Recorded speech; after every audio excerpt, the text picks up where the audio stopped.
baby. Is it? I think so. Maybe. Let's go through all our shit.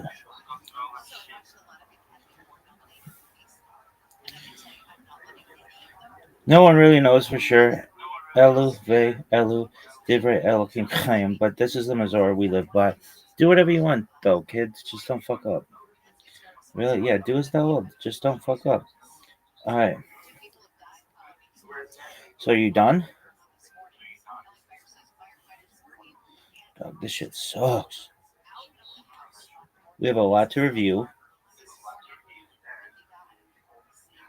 Are you sure today is fucking 40 days? Yeah, this is Kabbalah and Coffee and Kabbalah. 287 days until Grand Theft Auto 6 launches. Really? Perhaps. 40 days, baby. This is a generation. Kids, we do this thing in shul for the Omer. In some shuls I've been in which I've been, and then I've shared that with Chabad. And I think it's a good idea. And I think Chabad could do it too. It's a really big way to fundraise. But basically, everybody in the shul who wants to participate donates a certain amount of money per day of Omer. Now, Omer is a period between Pesach and Shavuot, but we just want to talk about this program. So, some years, well, the first year I ever did it, I chose the number 40 because that was like a generation biblically. And I thought that would be cool. Like, generation is really important to me. And then I would donate a lot to this, far more than really anybody else in the shul. And then years later, for my Rebbetzins of Carnival Bracha, I would donate the first day, sometimes the 40th day, sometimes some other day that needed to be picked up. I was always doing that kind of stuff. Anyway, but 40 is a big day. Really? Yeah, it's a generation biblically. Really? Yeah, okay. Cool. Cool story, Rabbi. All right, let's get on with our fucking Yiddish. Really? Yeah, dog. All right. So what's the first word that we do? Al Machaye? Al Machaye? No one says that. Except when they get still. All right, here we go. A Machaye. That's something so pleasurable it could bring back the dead. That's after the Rebbetzin gets fucked by this Rebbe. Halavai, that's what she awaits. If only I wish. Yiddish cup. Yentet's kind of a fetish of mine. He's a talkative bitch. Tackless, brass tacks.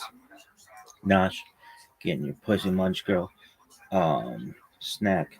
Bashirta is female soulmate, and Bashirta is a male soulmate. Bashirta is soulmate mishmash. I was taking a bath. Everybody knows this. This is just a mixture of things. Bub kiss means nothing. Also means beans. Good Yontif, that's good holiday. L'chaim, to life. Parv, neutral. Guac kosher. Yeah, I don't want to forget. There's something I want to review about a food, an interesting food. Guac kosher, smooth, of course. Mensch. They say that this is identifying as human. Okay, cool. But I think it's for men. So then, what's for women? A uh, Zedekus from Froy, a Seducus Froy. Really? Yeah. Is that what you'd call it, lady? I call her Giddle, but yeah. Depending if we were close, I'd call her Giddle. Um, but under some context. But if she did something really great for a charity or something, then a charity, of course, Zedakah, and this would be Zedekus Froy. Really? Yeah. Skoyach. Skoyach. Uh, okay, so there's a question here. Someone who converted has been a huge learning curve. One of the many challenges in getting ahead of all terminology. I finally pronounced Hanukkah correctly, and I now know the difference between Kiddush and Kaddish. Was embarrassing when I didn't. What's the difference? Kiddush is a like blessing over wine. Kaddish is what we say for the deceased. But there is one word that still confuses me: skoyach. Spelling. I hear people shout skoyach after the rabbi sermon, after someone gets called up to the Torah, and sometimes when I pass the herring at the Shabbos table. What exactly does skoyach mean, and when is the right time to say it? According to the Oxford Etymological Dictionary of Jewish Jargon, skoyach is a condensed version of the Hebrew phrase yasher kochach, literally, may your strength be directed forward. Ironically, the forward extension. Do you say this? Yeah. When after a man gets an aliyah? Really? Yeah, it could be said other times though. Ironically, the forward extension was shortened, and people didn't have the koach strength to say the two garoch sounds at the end, so it became yasher koach. Really? Yeah. Which, when quickly, sounds like skoyach. Really? Okay. Skoyach is a versatile expression. It can be used to say bravo for a great sermon, good on you for being called to the Torah, or thank you for passing the hearing. But the meaning is always the same. You have done something good. You should have the strength to do more. This is much deeper than just saying thank you. This is an acknowledgement of the good deed that has been done in the past. Skoyach also encourages more good deeds in the future. It is a bravo and encore rolled into one. The message is that no matter how much good we have done, we can always increase.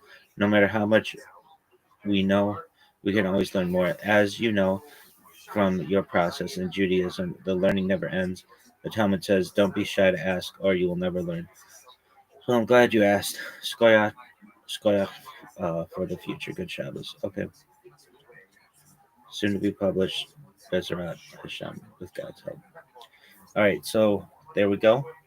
Now let's just get into the Skoyach is a manipulation of Yasher Koach, which is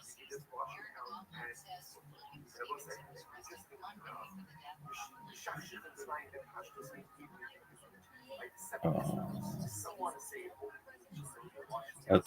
a condensed version of uh,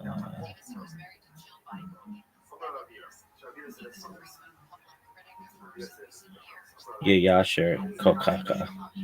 Literally, may your strength be directed forward.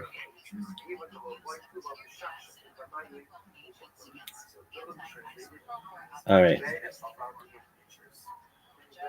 This one we might have to come back to because I want to review all three parts of it in the future. So there's Yasher Kokaka.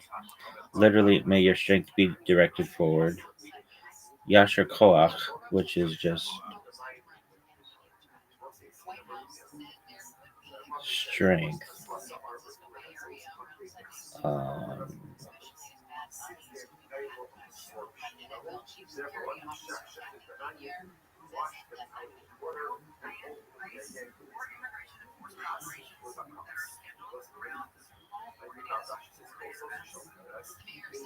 may your strength be strengthened. I've heard from strength to strength. Really, yeah. But that might be a little different. But may your strength be straightened. May your strength be firm.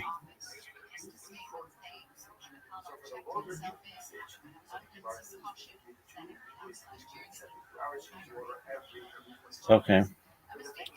We might review this again. So, Yasher Kokaka. May your strength be directed forward. And then Yasher Koach, may your strength be straightened or firm. And then Skoyach, which is just a shortening of that, a condensed version. Okay, well, that was a really cool story, Rabbi. Let's get into our biographies for today. So, as you may recall, we were studying rabbis yesterday, and I was really tired. Okay, Abraham Gershon of Kidov Brody, Rabbinic Lurianic Circle, before becoming the best brother-in-law in Ukraine.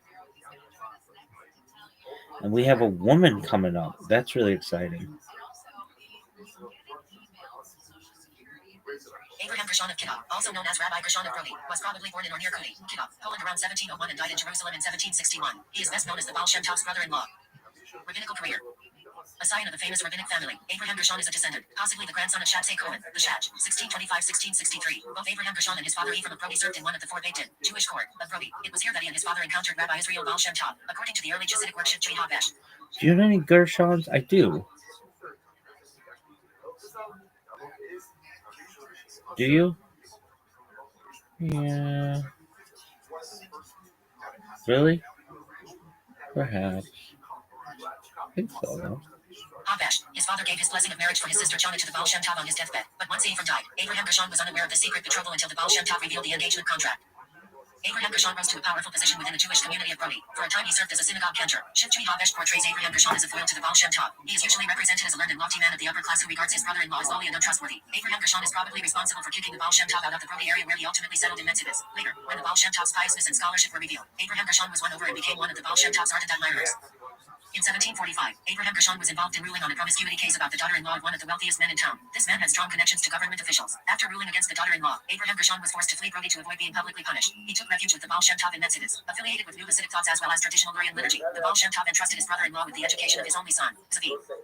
In 1747, Abraham Gershon traveled to Jerusalem, one of the first Hasidim to establish a presence in the Holy Land. There he embraced the Rashash, together with those who were students of Kabbalah. He lived in Hebron for 6 years. In 1753, he moved to Jerusalem and was further associated with the Kabbalistic Yeshiva Beit El. He died in 1761 and was buried on the Mount of Olives. After the Six-Day War in 1967, his grave was rediscovered along with the grave of his second wife, Bluma. Who else is in the Mount of Olives? Our Rebbitzins are kind of Russia. Really? Oh, for sure, dog.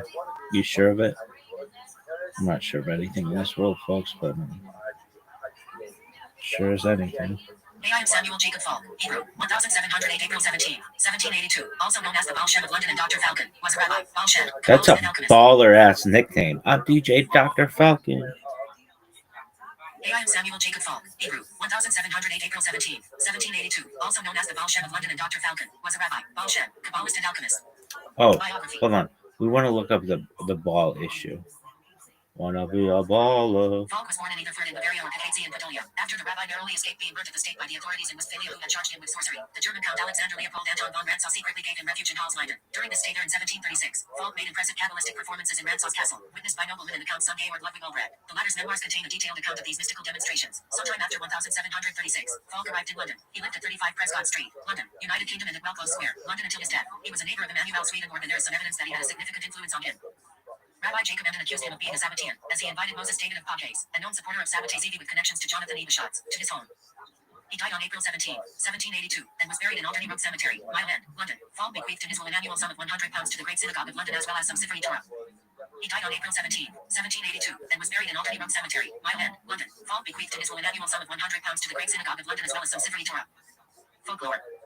Many stories exist regarding Falk's extraordinary powers. According to one account, Falk made secretive visits to Epping Forest in his carriage, where he was said to have buried some treasure. On one of these occasions a wheel came loose from the vehicle on the Whitechapel Road, but followed the carriage all the way to the forest. When Falk ran short of coal, he was said to have performed a magical feat involving 3 shirts and a ram's horn. Falk was also able to keep candles burning miraculously, and to transport objects from one place to another. Some claimed that he had saved the Great Synagogue from fire by writing something in Hebrew on the pillars of the door. Diary. Falk kept a diary containing records of dreams and the Kabbalistic names of angels. This can be found in the library of the United Synagogue in London. In 2002, Mikal Oran published the diary and the biography of Falk. The diary is written in Hebrew and is very cryptic. The diary was published together with the diary of Falk's assistant, Zvi Hirsch of Kalish. Notes. All right, that's baller.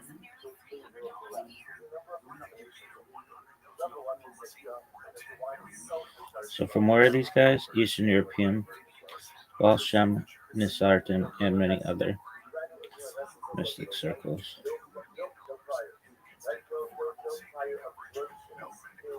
Maybe we have to go through some other shit today too.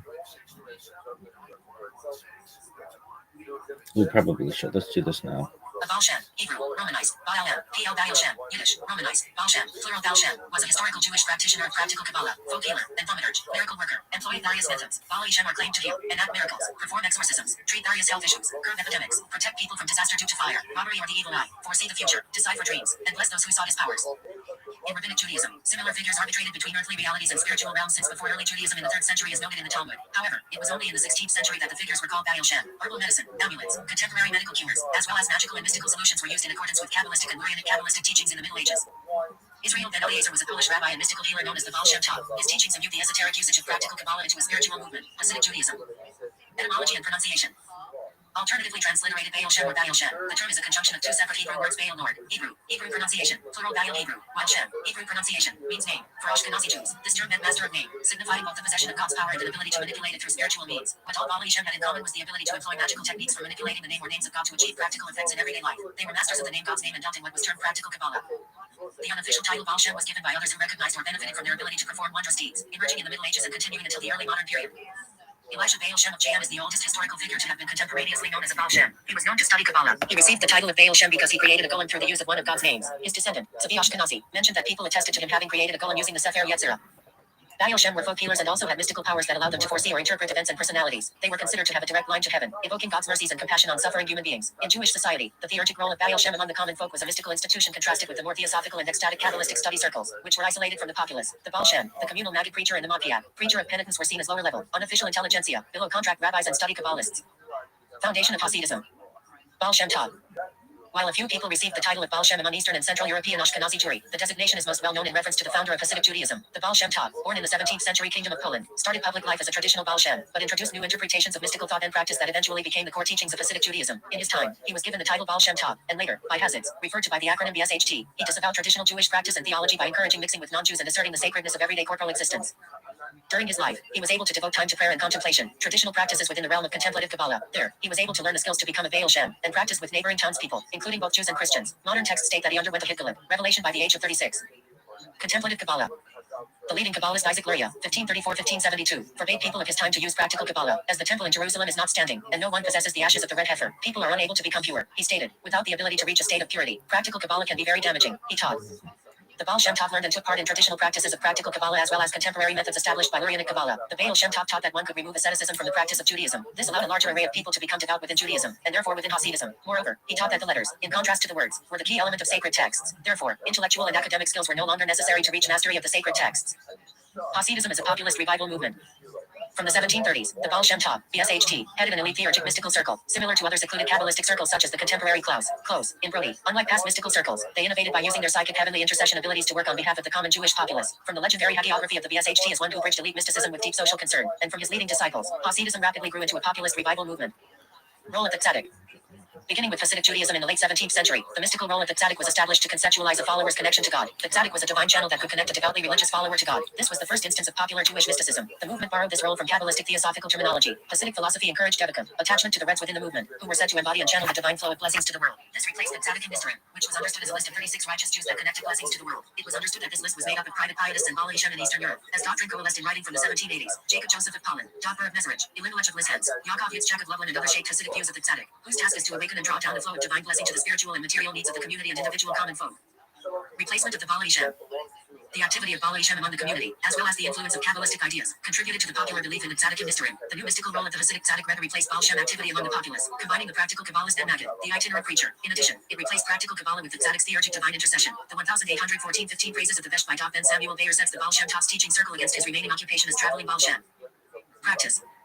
Baal Shem were understood to take their power from the holiest of God's names in Judaism, the Tetragrammaton. Historically, this name was pronounced only by the high priest on Yom Kippur. With the destruction of the Second Temple by the Romans in the year 70 CE, the true pronunciation was presumably lost. In some accounts, the Baal Shem were understood as Jewish healers who had rediscovered the true pronunciation, perhaps during deep meditation. Some stories say he pronounced it out loud, and others say he visualized the name in his mind.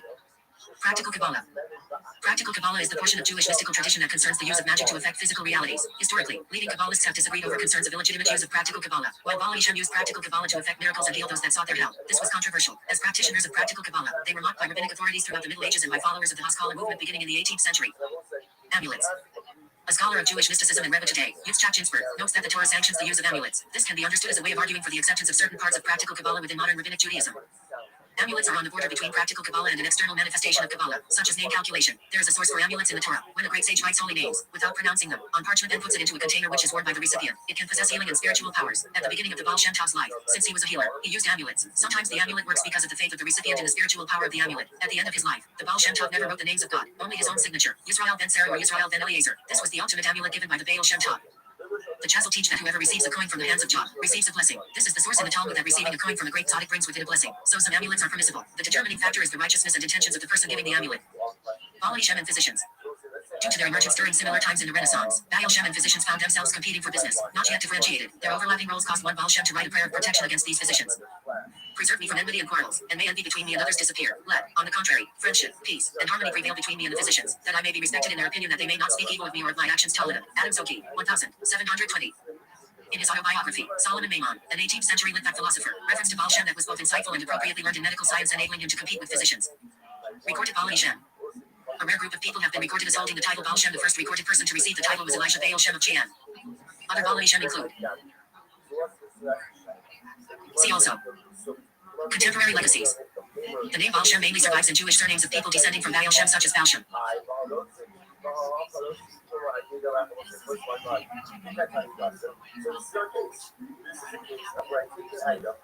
The Tzaddikim Nisterim, Hebrew, hidden righteous ones, or Lame Vav Tzaddikim, Hebrew, X36 righteous ones, often abbreviated to Lame Vav, Nix, refers to 36 righteous people, a notion rooted within the mystical dimensions of Judaism. The singular form is Tzaddik Nister, Hebrew. Origins. The existence of 36 righteous people is first mentioned in the Talmud. There are no fewer than 36 righteous people in the world who greet the Shekinah in each generation. Another Talmudic passage mentions the righteous people, most unknown, who sustain the world. However, it gives a number other than 36. The Homer of Barley, and the Ledach of Barley, Hosea 3, 2, 45 righteous who caused the world to be sustained, 30 in the land of Israel and 15 here, Abba said, and most of them can be found in the synagogue, under the upper room. These two sources were combined into the idea that 36 righteous people sustain the world. The combination may have derived from the fact that to greet the Shekinah was associated with temple service and that was considered to sustain the world. Perkayavit 1, 2. The idea of 36 righteous became fully fleshed out in later generations. As a mystical concept, the number 36 is even more intriguing. It is said that at all times there are 36 special people in the world, and that were it not for them, all of them, if even one of them was missing, the world would come to an end. The two Hebrew letters for 36 are the Lame, which is 30, and the Vav, which is 6. Therefore, these 36 are referred to as the Lame Vav Tzaddikim. The idea is particularly prominent in Hasidic Judaism. Tzvi Elimelech, spirit of Dinah, for example, wrote that in every generation, there are great righteous people who could perform wondrous acts, but the generation is not deserving of that. So the stature of the righteous people is hidden and they are not known to the public. Sometimes they are wood choppers or water drawers. Revealed and hidden righteous. Commenting on Daniel 12, 3, those who lead the masses to righteousness will be like the stars forever and ever. The Midrash explains that just as the stars are sometimes revealed and sometimes hidden, so, too with righteous people, and just as there are innumerable clusters of stars, so, too, there are innumerable clusters of righteous people, which indicates that there are significantly more than 36 in the world. Their purpose. Mystical Hasidic Judaism as well as other segments of Judaism believe that there exist 36 righteous people whose role in life is to justify the purpose of humanity in the eyes of God. Jewish tradition holds that their identities are unknown to each other and that, if one of them comes to a realization of their true purpose, they would never admit it. The Lame Vav Tzaddikim are also called the Nisterim, concealed ones. In our folk tales, they emerge from their self-imposed concealment then, by the mystic powers, which they possess. They succeed in averting the threatened disasters of the people persecuted by the enemies that surround them. They return to their anonymity as soon as their task is accomplished, concealing themselves once again in a Jewish community wherein they are relatively unknown. The Lame Vavniks, scattered as they are throughout the diaspora, have no acquaintance with one another. On very rare occasions, one of them is discovered by accident, in which case the secret of their identity must not be disclosed. The Lame Vavniks do not themselves know that they are one of the 36. In fact, tradition has it that should a person claim to be one of the 36, that is proof positive that they are certainly not one, since the 36 are each exemplars of anava, humility. Having such a virtue would preclude against one's self-proclamation of being among the special righteous. The 36 are simply too humble to believe that they are one of the 36. Lamed Vavniks. Lamed Vavnik, Yiddish, is the Yiddish term for one of the 36 humble righteous ones or tzaddikim mentioned in Kabbalah or Jewish mysticism. According to this teaching, at any given time there are at least 36 holy persons in the world who are tzaddikim. These holy people are hidden, i.e., nobody knows who they are. According to some versions of the story, they themselves may not know who they are. For the sake of these 36 hidden saints, God preserves the world even if the rest of humanity has degenerated to the level of total barbarism. This is similar to the story of Sodom and Gomorrah in the Hebrew Bible, where God told Abraham that he would spare the city of Sodom if there was a quorum of at least 10 righteous men. Since nobody knows who the Lamed Vavniks are, not even themselves, every Jew should act as if he or she might be one of them, i.e., lead a holy and humble life and pray for the sake of fellow human beings. It is also said that one of these 36 could potentially be the Jewish Messiah if the world is ready for them to reveal themselves. Otherwise, they live and die as an ordinary person. Whether the person knows they are the potential Messiah is debated. The term Lamed Vavnik is derived from the Hebrew letters Lame, Al, and Vav, V, whose numerical value, see Gematria, adds up to 36. The Nik at the end is a Russian or Yiddish suffix indicating a person who, as in beatnik, in English, this would be something like calling them the 36ers. The number 36 is twice 18. In Gematria, a form of numerology used in Judaism, the number 18 stands for life, because the Hebrew letters that spell chai, meaning living, add up to 18. Because 36 equals 218, it represents 2 lives. In some Hasidic stories, disciples consider their Rebs and other religious figures to be among the Lamed Vavniks. It is also possible for a Lamed Vavnik to reveal themselves as such. Although that rarely happens, a Lamed Vavnik status as an exemplar of humility would preclude it. More often, it is the disciples who speculate. These beliefs are articulated in the works of Max Brod, and some, like Jorge Luis Borges, believe the concept to have originated in the book of Genesis 18:26. And the Lord said, if I find in Sodom 50 righteous within the city, then I will spare all the place for their sakes.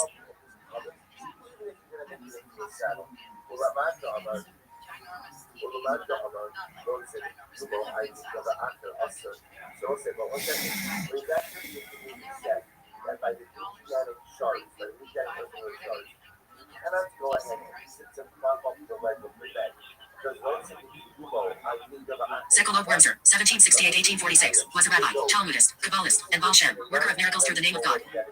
Biography. What the fuck happened here?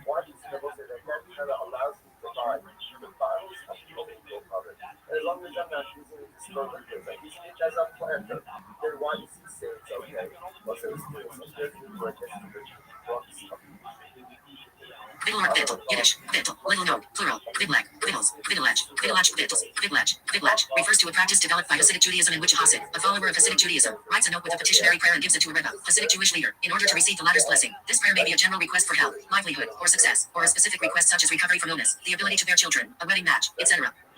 The writing, giving, and reading of a Kvittel is treated.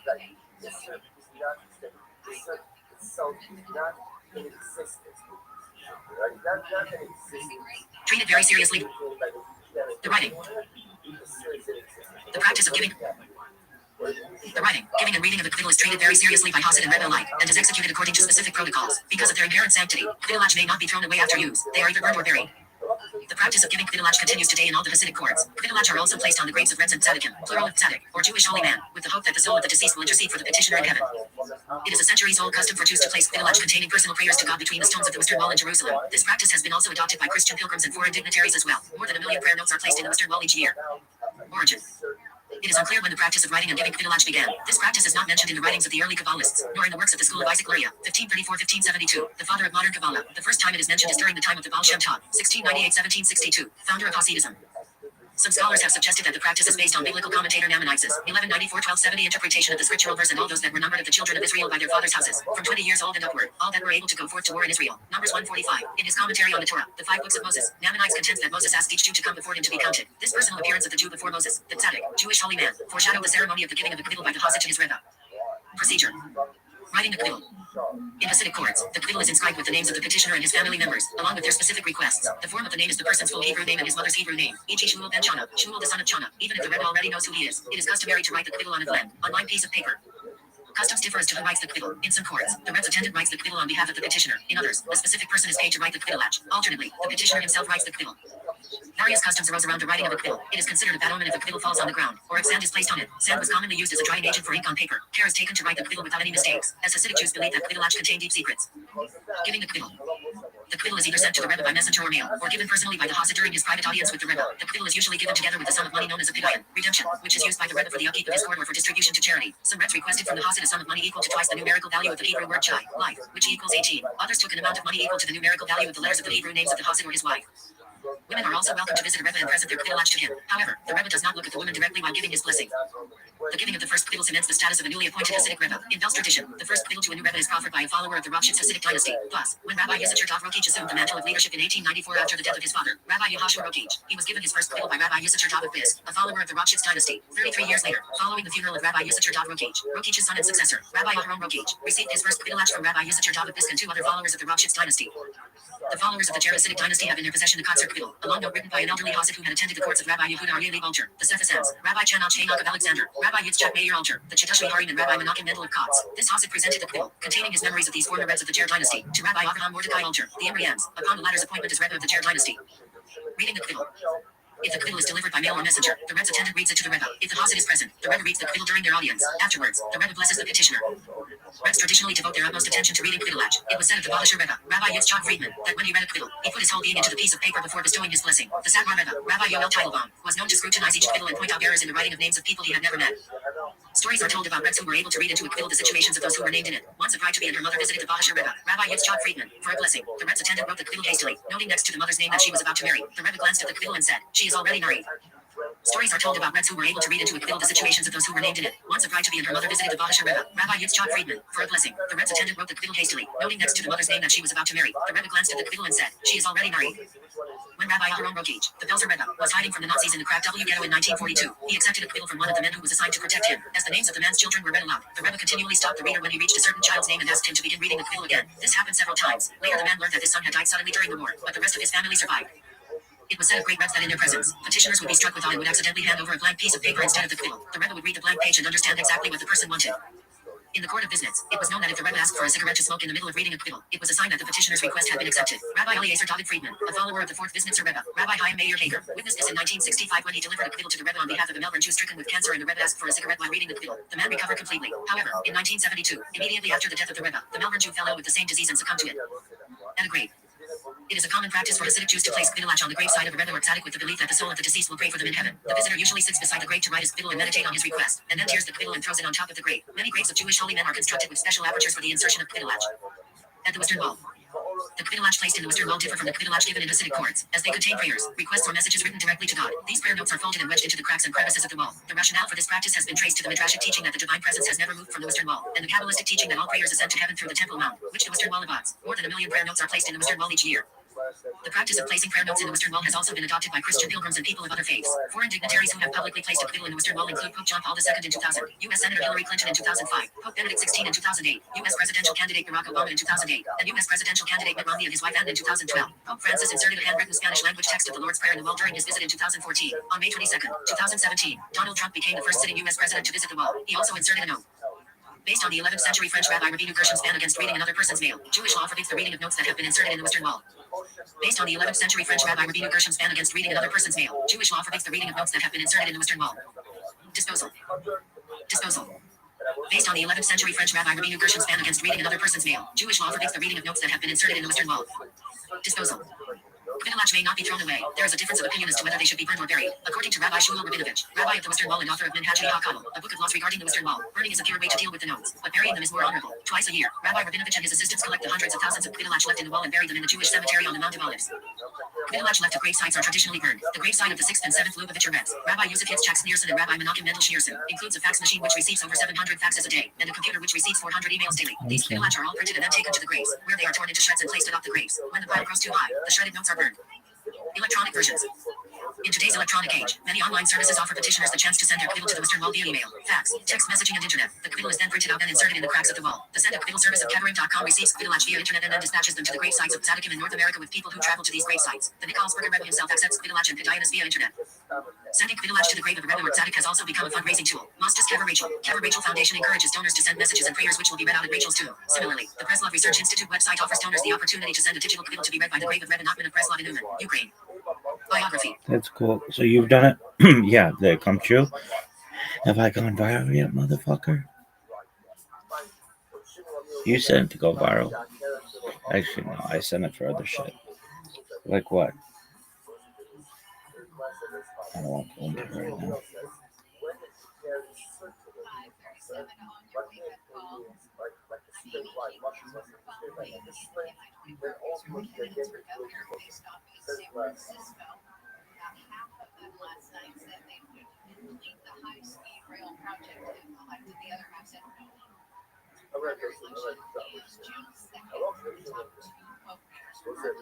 All right, it's our first woman, and we've been doing this 40 fucking days, and really haven't talked about many women. I mean, we do. We talked about Zephora yesterday, and Aaron's wife yesterday, or recently. Who else have we talked about?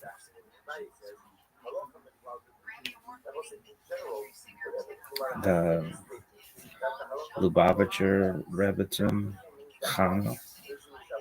Who else? Not many people. The unnamed daughter of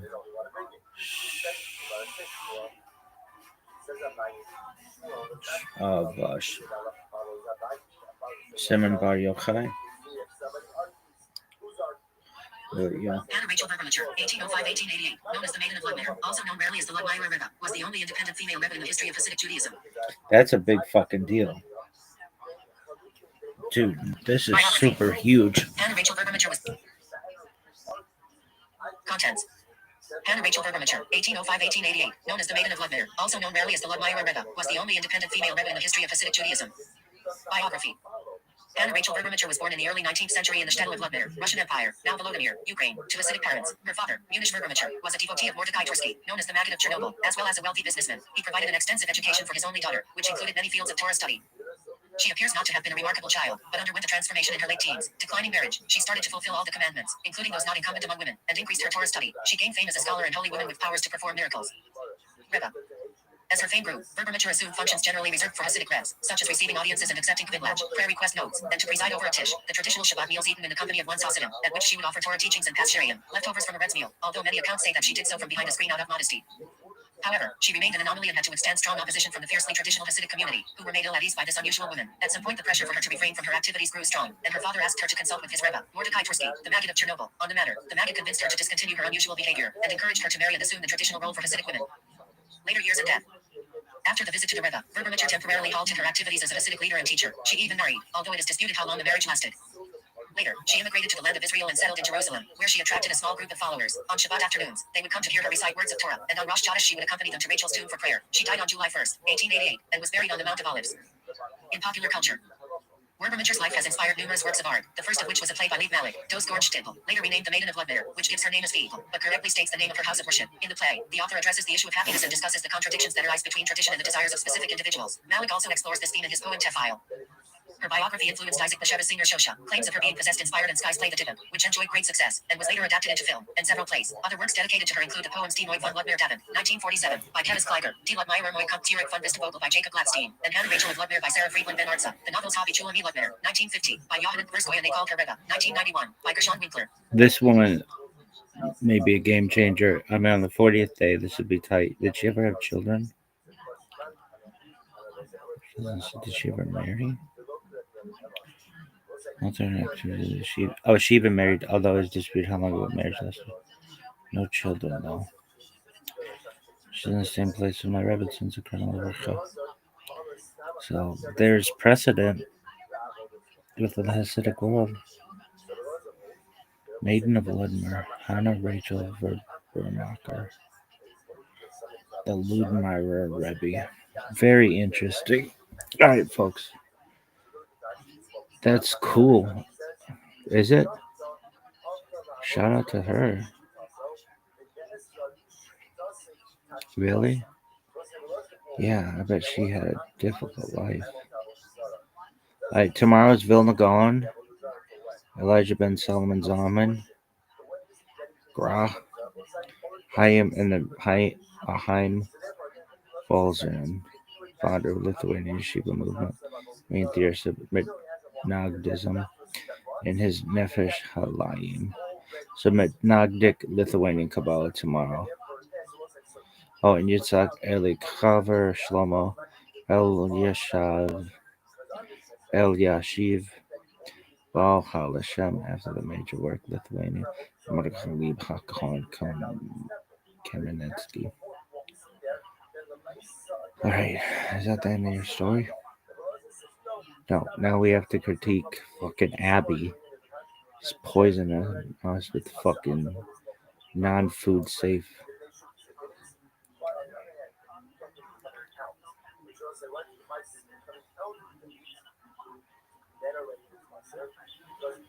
Paint. Though it's cool paint, it needs to be food safe. And then if you want it to be food safe, it has to be in a kiln, and your fucking oven's not going to get that hot. So use food safe paint. Okay, we made our own afikoman bag. We have crafted a beautiful Elijah cup. We made our own honey dish with that Reuben and that other girl, Mushka.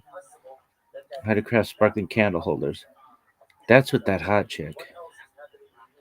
Make your own Hanukkah apron. Hey, Abby. Is this a smock? Smocks are big. Hey everyone, it's me, Abby from Not Too Shabby. And on this episode of Crafted Jewish, I've got a super fantabulous craft for Hanukkah for you guys to make. On Hanukkah, we commemorate the miracle of the oil in the Holy Temple in Jerusalem. While the Jewish This kid's got his fucking hands all over the part where you eat of a fork. Hanukkah for you guys to make. On Hanukkah, we commemorate the miracle of the oil in the Holy Temple in Jerusalem. Doug, do you know how to set a table? Doug, I'm the best fucking Jewish table setter. Really? Yep. How do you do it? Um, okay, well, gotta clear the deck. You put down the tablecloth. Um, then there are different plates that you use for Shabbat. You put them down. Then you put down like on top of that like special plates that are just like for show that you remove, but so that the table when it's done looks as nice as possible. Then you put down a fork on the left and a then closest to the plate, the knife on the right and the spoon on next to that. Then you have a like a water cup and a wine cup. It doesn't have to be water though; it could be something else. Oh wait, did we do something? Yeah, yeah. Um, and what goes? The taller one goes in the. Which one's taller? The wine, I believe. It depends on your setup. And then what? Where's the napkin go? Napkin's under the fork. Really?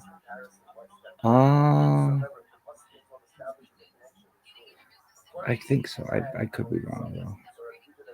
Really? Um,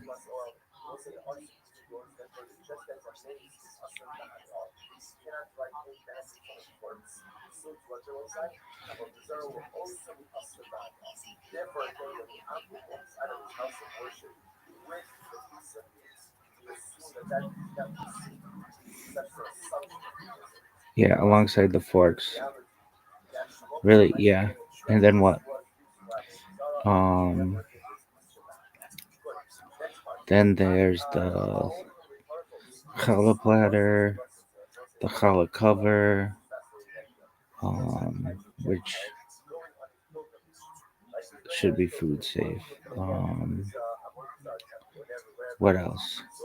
Tablecloth should be fucking spill proof. It should have that like scotch guard on it because somebody's gonna fucking spill. Really? Yeah, but I didn't. I never did, but I always felt like I was going to. What else? Salt. No pepper, just salt. Do you use pepper? Just limited things. Like what?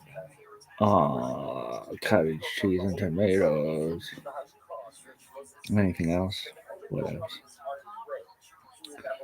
All right, so Hanukkah apron. But don't do it like this kid, where his hands all over the fucking part on what you eat. While the Jewish people only found enough pure oil to light the menorah for one day, that little jug of oil lasted for 8 days, keeping the menorah lit until they were able to make new oil. To celebrate this, we eat plenty of fried foods on Hanukkah, such as latkes and donuts that are both made with oil. If my kid fucking looked like that at the table, To celebrate this, we eat plenty of fried foods on I would Hanukkah, not be. such as latkes I'd be like, you're a little punk. and donuts that are both made with oil. These oily foods can be really messy to prepare, and an apron can come in super handy. So I thought that Hanukkah aprons would be the perfect craft to show you guys how to make. Why do you call it? Okay. Now, moms can make it, kids can make it, anyone can make it. And you know what's even great is that this technique can be used anywhere. It can be made on baby t-shirts or little gelt bags. So let's get started. For this craft, you'll need apron that I found at my local craft store. You'll need some regular printer paper, permanent marker. What do you call that kind of paper? 8.5 by 11. Really? Standard North American size. Scissor or an X-Acto knife, spray paint. Don't X-Acto knife yourself into the netherworld, kids. And if you don't know what that means, feel blessed. This is fabric paint, freezer paper. It's really important that you actually get the freezer paper. Reynolds. Not wax paper and not butcher paper. You want freezer. I love butcher paper. I love wax paper. Freezer paper's tight too. But I really fucking love Reynolds wrap. Really? Like fucking. What's it called? It has a name. Saran wrap. Paper. Really? Oh, kids, I've seen chicks in saran wrap, mini skirts, and saran wrap dresses. It's incredible. And the last thing Allegedly. is an iron. You can also use some Iron. embellishment. You want to be careful with irons. I know like everything there is to know about irons.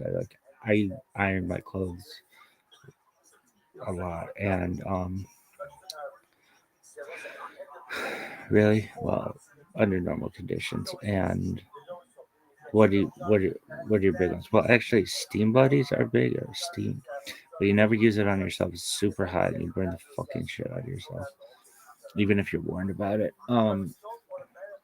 But I want one that you can use on your clothes while you're wearing them. That'd be cool. Steam's really big. Irons are big, but they can be really hot. Have you ever burned yourself with an iron? No, thankfully. Starch. I'm super heavy starch. I'm like the heaviest starch motherfucker you ever meet. If you like puffy paints, you can also embellish with rhinestones or even fabric glitter. Before you Okay, glitter is the STD of the craft world. If you get glitter in your house, it's never going anywhere. I want to one day create some kind of machine that gets rid of glitter when you don't want it because it gets everywhere. And girls will be like, "You got something, I don't fucking know how to craft that." begin, Really? Yeah. you need to decide on what kind of picture you're going to put onto your alien. Like you might want to use latkes, you might want to do a menorah, you might want to do dreidels. I'm going to show you how to do this on a dreidel. So I have my design that I drew out. That's If good. you're not comfortable creating your own design, Print it. you can go onto the computer, Clip art. find any picture that you see, print it out, and then use that as your base. Well, not any picture. You'll notice that your freezer paper has a shiny side and a matte side. And you're going to put it shiny side down. Then you're going to take your pen. You like You're going to crafts? trace Yeah. the image onto your freezer paper. Now, if you want this to be exact, then you should probably use a ruler. Oh, she does a good dreidel. Okay, now you have your image. Really? Now we're going to cut out our design Freehand? with either a scissor or an X-Acto knife. My grandpa invented this thing. I don't know if it's inventing, but it's called a light box. It didn't invent it, but it makes it makes it easy to trace on things. It's basically like a box with a light that points up over like glass, and then you can put stuff on there and trace really accurately. All of our negative space is going to be removed, and that is where all the paint is now going to show for your design. So that it looks Who something is like this. bigger? So like my dad's parents were dead by the time I was alive, so I never had any interaction with them. But I'm sure they had their own. They actually had a lot of stuff going on. My grandmother didn't work. She was a very taken care of lady. What would you call it? Very. She was. What do you call that? She's a kept woman, and my grandfather owned his own business. He was a major. He was like president of what he did, and on the other side, my mom's parents. Her dad was an engineer, and her mom actually was a businesswoman. Really, yeah, which is rare. Um, but my grandfather, being an engineer, was like really, really, really like exact and detailed, extremely. And if you notice, everything's been removed where I What was your grandma? My grandma was more fun. She's a lot of fun. Really? Yeah, just don't piss her off. want my paint to show. So we're going to get out our apron. She was fun. She would have been fun if I would have been like 21 and like to gamble and smoke. Yeah, she would have been fun. But as a 4-year or 6-year old or 8-year old, like I don't know how much you kind of get on her nerves, but that's why she go do her own shit. and I would stay with my grandfather. And she had girlfriends she'd play with, but like they'd play cards, all kinds of cards, and we'd talk about that later. And you want to iron down all the wrinkles Well, so that you're working with a flat surface. what would you warn her to do? I wouldn't iron directly on a table like that. I would do it on an ironing board. And you want to iron down all the wrinkles. Cool. Everything's been removed so that you're working removed. And that is where all the paint is now going to show for your design. So that it looks something like this. And if you notice, everything's been removed where I want my paint to show. So we're going to get out our apron. And you want to iron down all the wrinkles. Cool. So that you're working with a flat surface. What could you use if you could put it on a towel, but you just don't want to harm anything underneath the table? My rabbit since a carnival work, I had this table, and it had like a pad on. It wasn't, you wouldn't put things directly on the wood. It had like a pad on it, but there was like one spot, and anybody who ever went to their house who helped set up for Shabbat would know this one spot. And I always wondered what happened there. It looked like a cigarette burn, which it very well could have been. But I would have thought like they would have replaced it. But I don't know. I never asked. It just was always like weird that one spot was like that. Did your Rebbitzin smoke? Uh-huh. Like everyone in my shul smoked. At one time, they had all quit. But I remember at when was it? It was like Rosh Hashanah. We were at a hotel, and I went to sit down, and like everyone at the table was um where the banquet room was or whatever was kind of near the external door, and there were some people who were smoking out there, but like California, you have to be like 20 feet away from the door or something like that. And but the smoke came inside, and all the smokers from my shul were like, well, nobody smoked in the shul. Really?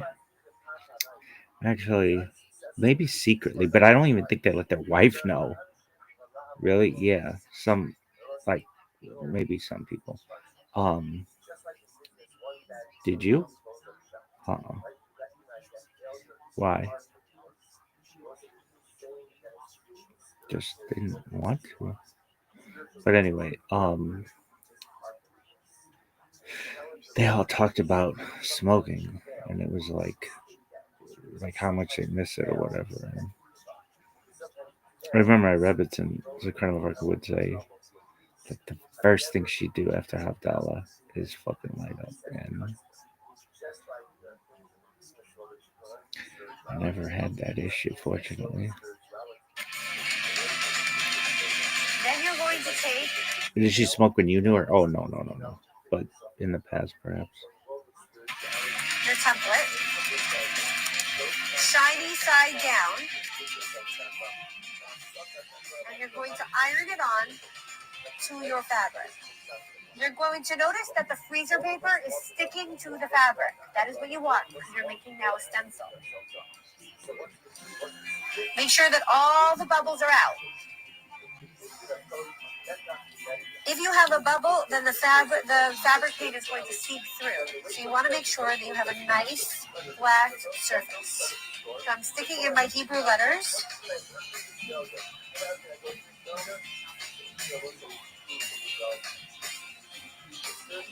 Now's the time to pick the color.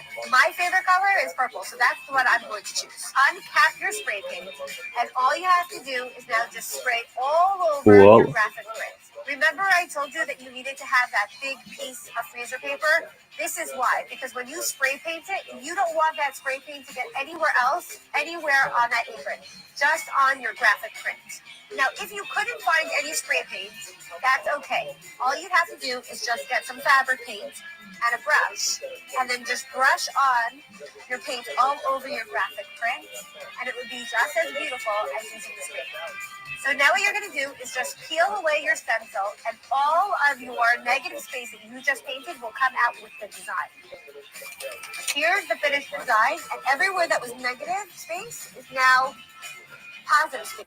I said earlier my grandmother was a businesswoman, but she stayed at home while to some extent, while my mom and her siblings were young. But my mom was younger than her siblings, so that was usually like once the older siblings were out of the house, then she got back into the business world. I don't know really what she did. I think women of that day either didn't work or um, like I'm sure she did something. What did your grandfather do? He was an engineer. Really? Yeah.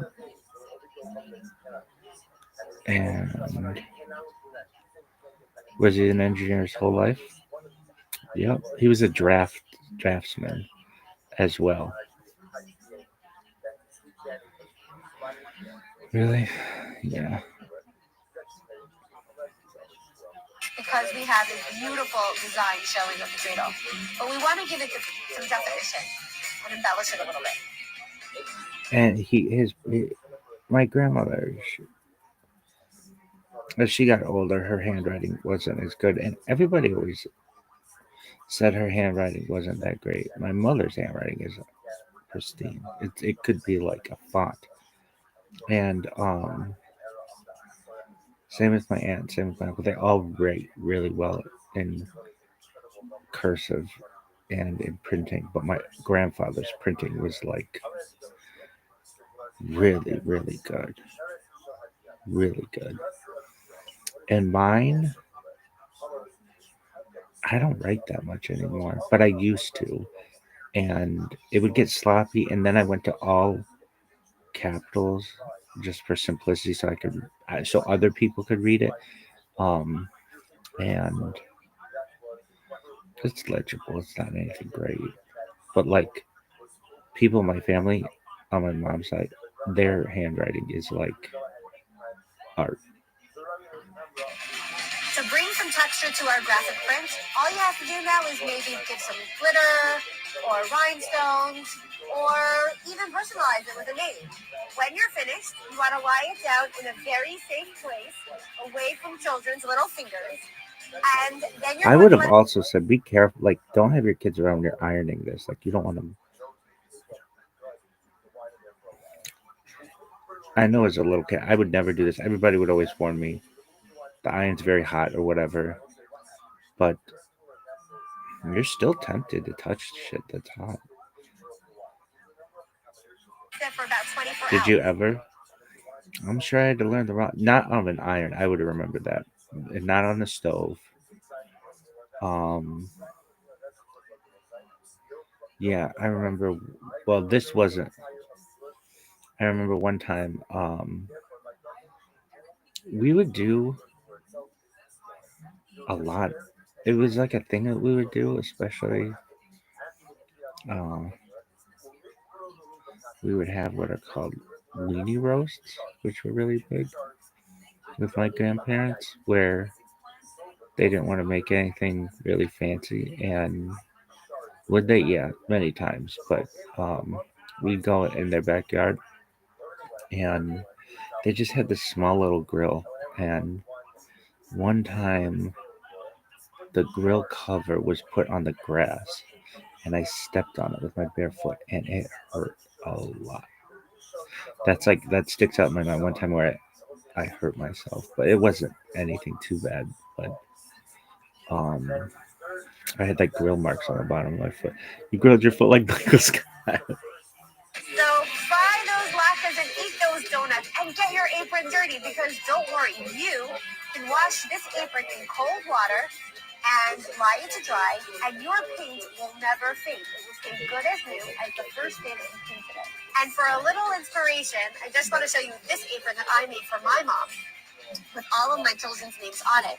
So thank you so much for watching this episode of Crafted Jewish. And to watch other crafting videos, please visit Chabad.org or nottoshabby.com. Bye! Happy Hanukkah! Okay, that was cool. All right, we have two things to review: the term ball and the McNugget.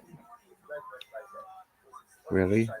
Yeah, because chicken nuggets can be kosher. I've had chicken nuggets that are kosher, but the McNugget is different and generally is not kosher.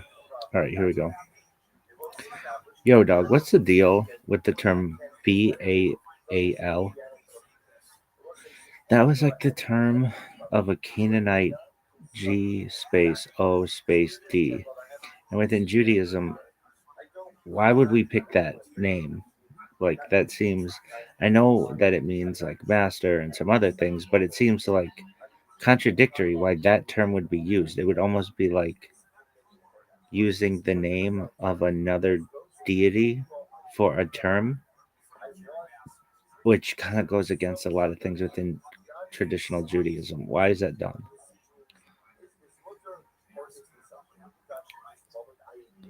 Yo, dog, great catch. And this is one of those things that sounds sketchy until you peel back the layer. Short answer: Judaism isn't borrowing another god's name; it's the other way around.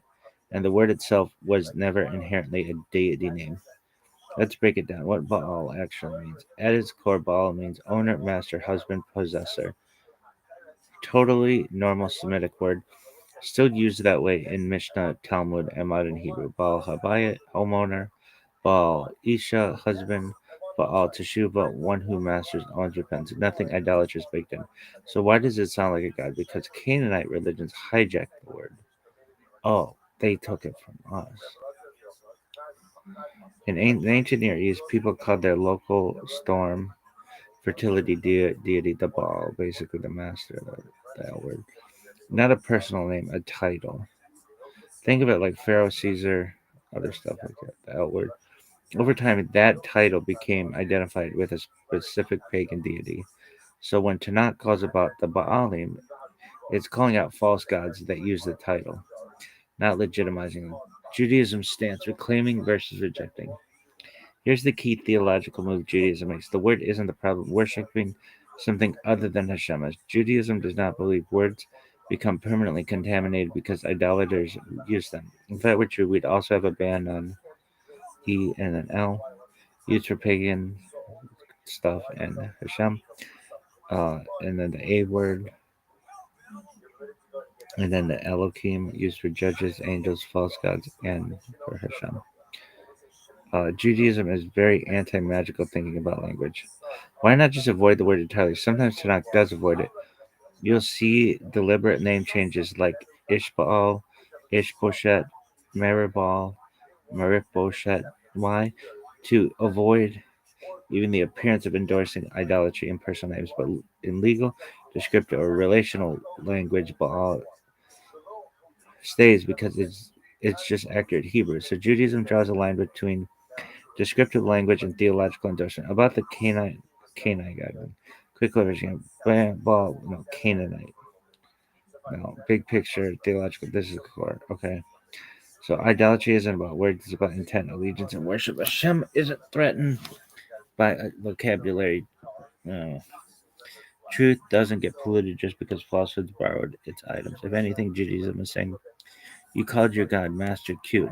There's only one true Baal, and he's not yours.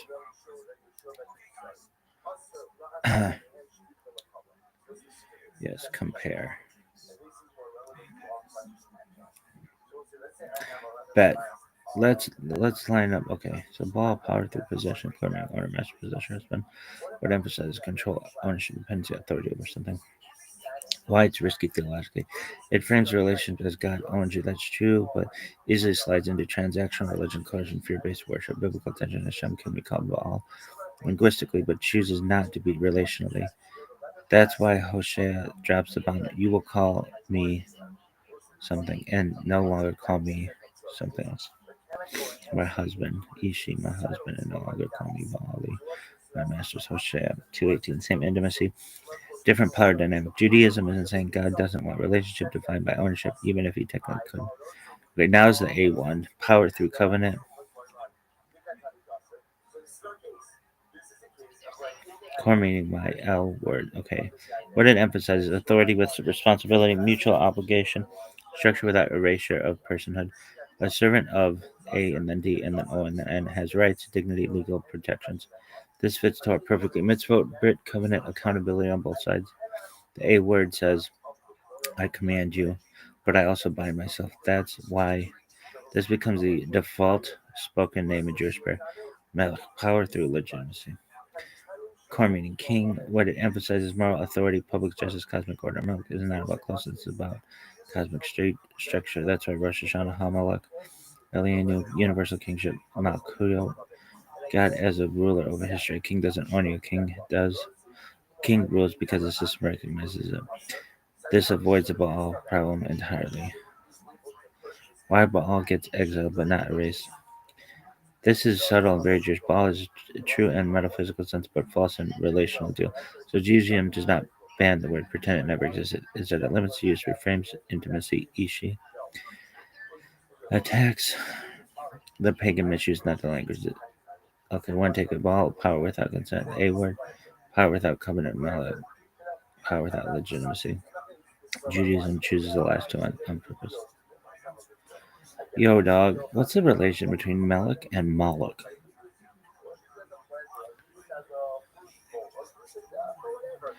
This is all for educational purpose. I gotta take a wisdom. Allegedly. You don't have to say allegedly. Everybody knows you're a whiz cat.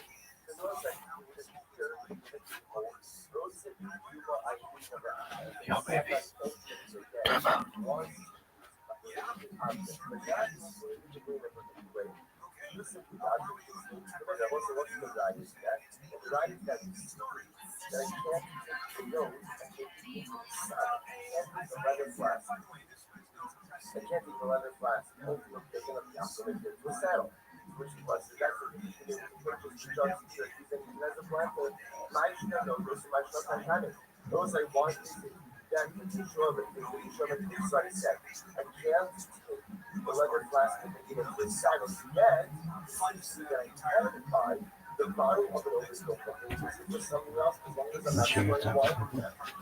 Nick Green. Oh my god, what's wrong with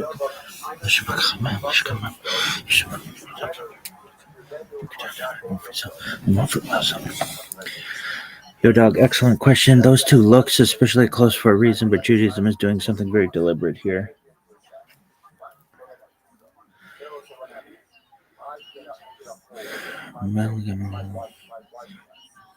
Come from the same Semitic group, but Judaism intentionally corrupts Mal's pronunciation to strip it of its legitimacy. The root MLK kingship. That's interesting. Across Semitic languages, Hebrew, Melech, king, Arabic, other shit.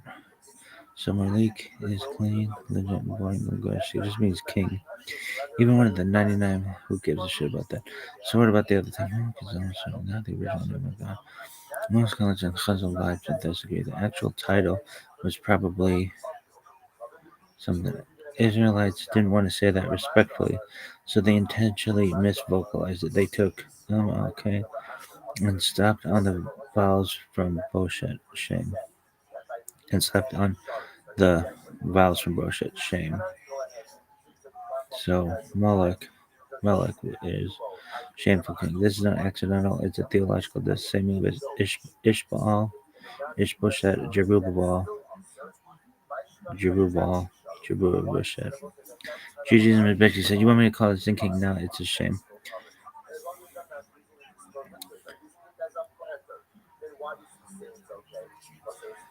All right. Why child sacrifice specifically? because the ultimate test of false sovereignty. Torah's portion. If a king demands the destruction of a future, he's not a king, he's a liar. That's why the M word is singled out so harshly. It's just not another idol. It's an anti-covenant. Hashem says, I demand obedience, but I forbid child sacrifice because the covenant is about continuity, not consumption. Big picture takeaway. This is actually brilliant theology. Malik and Malik, authority that creates order. Moloch, authority that creates that eats its own people. Judaism keeps the root but destroys the perversion. Language isn't banned, meaning it's reclaimed. One-liner, tacos, brass tacks. Moloch is kingship sanctified. Moloch is kingship weaponized. Okay, does that answer your question? Um, so the term Baal was actually in Hebrew before it was in the Canaanite language.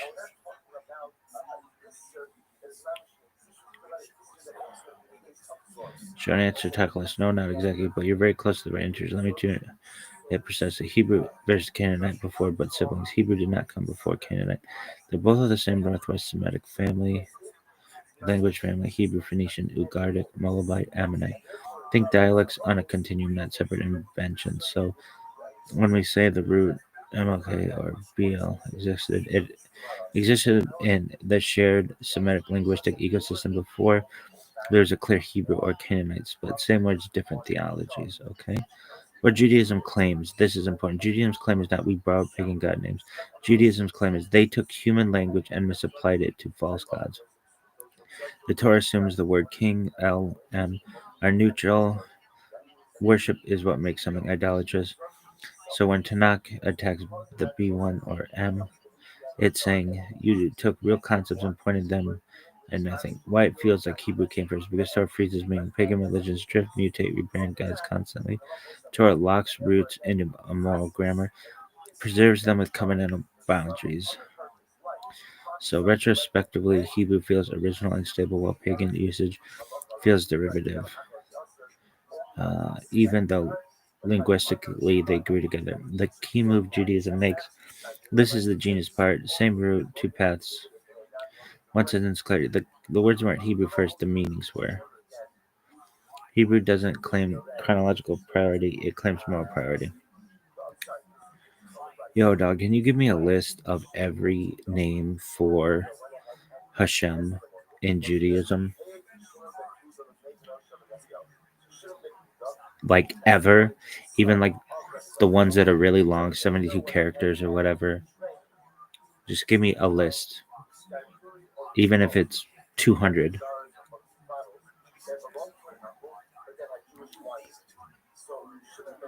Yo, okay. There's no okay. A massive traditional near maximalist. Okay.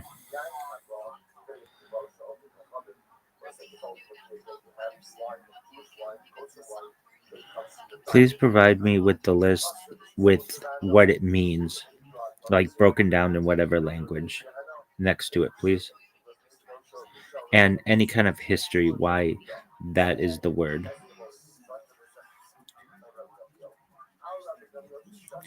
All right. So I'm saying this. I don't want people to say that I'm using this in vain. This is purely for educational purposes. And I'm going to say them. I know other rabbis who distort it a little bit, and I normally distort it. But if I say it's for educational purposes, I mean, I'm doing everything to cover my bases. And I'm not saying it to be blasphemous or anything.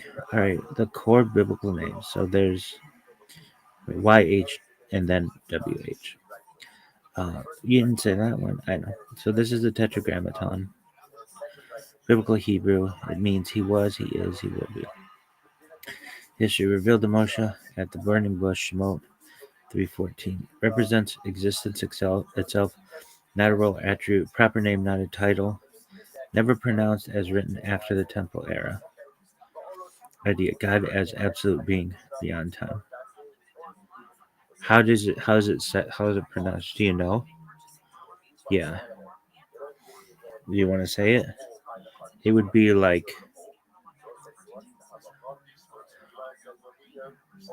um sort of like Toyota, but not. Okay. Really? That's not how it's pronounced. It's like yeah, and then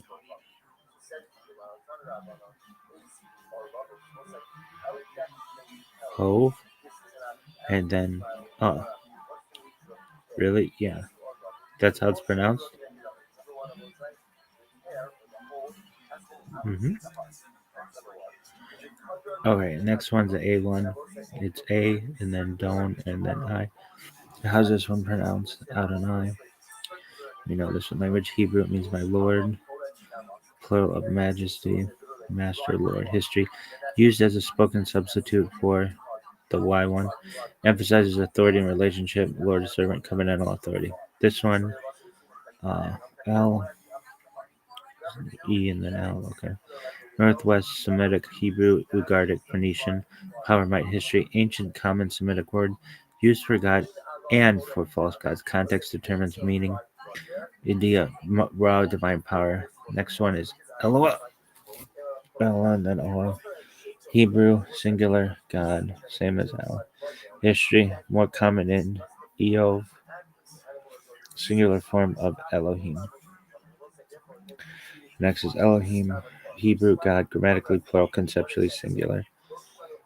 History, used for God, judges, angels, plural of majesty, power and authority. God as lawgiver and judge.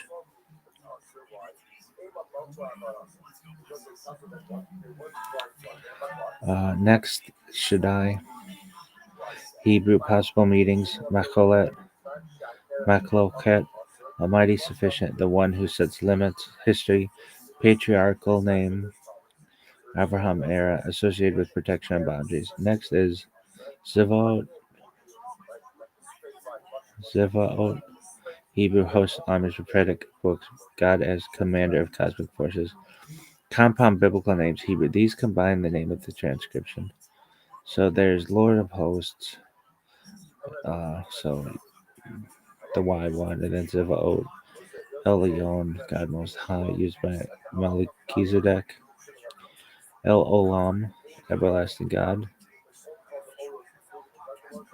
El Roy, God who sees, Hagar, the Y, the Yireh, God will provide, God, the name of God, Shalom, God is peace, name of God, Nisi, God is my banner, the name of God, Wafecha, God, your healer, the name of God, Tzidkenu, God, for our righteousness. Rabbinic and liturgical titles, Hebrew, Aramaic, not names in a strict sense. Hakodosh, Baruch Hu, the Holy One, blessed be He. Rabino, Shel Olam, Master of the Universe. Melech, Malchei, Ha, Melechim, King of Kings. Avinu, Malkeinu, our Father, our King. Ha, Mekom, the place, God as the space of existence itself. Dayan, Ha'emet, true judge. Attributive names, Midot, from Tanakh and Chazal. The 13 attributes of mercy, all Hebrew revealed in Shemot 34. Rekum, compassion, Chanun, gracious, Eric, Apayim, slow to anger, Rav, Chesed, abundant kindness, Emet, truth, Notzer, Chesed, preserver of kindness, Nosea, Avon, forgiver of sin, Veneka, cleanses. These are descriptions of actions, not these are descriptions of action, not essence. Kabbalistic constructed names, not pronounced meditative only. The 72 letter name, language Hebrew, Shemot 14:19 through 21. Three verses, 72 letters each, written forward, backward, forward, combined into 72 letter units. Example units, meaning no semantic words, energetic permutations. Used in early Kabbalah.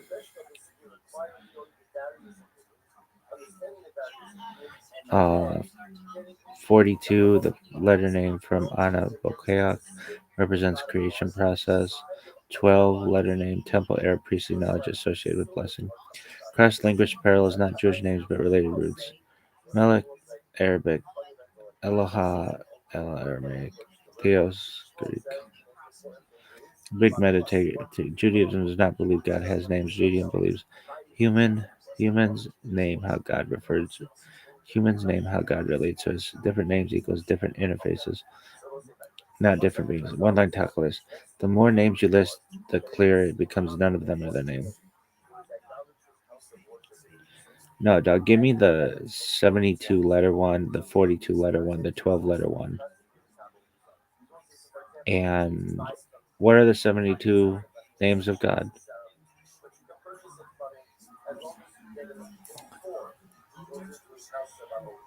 There's one really long one. Really, yeah.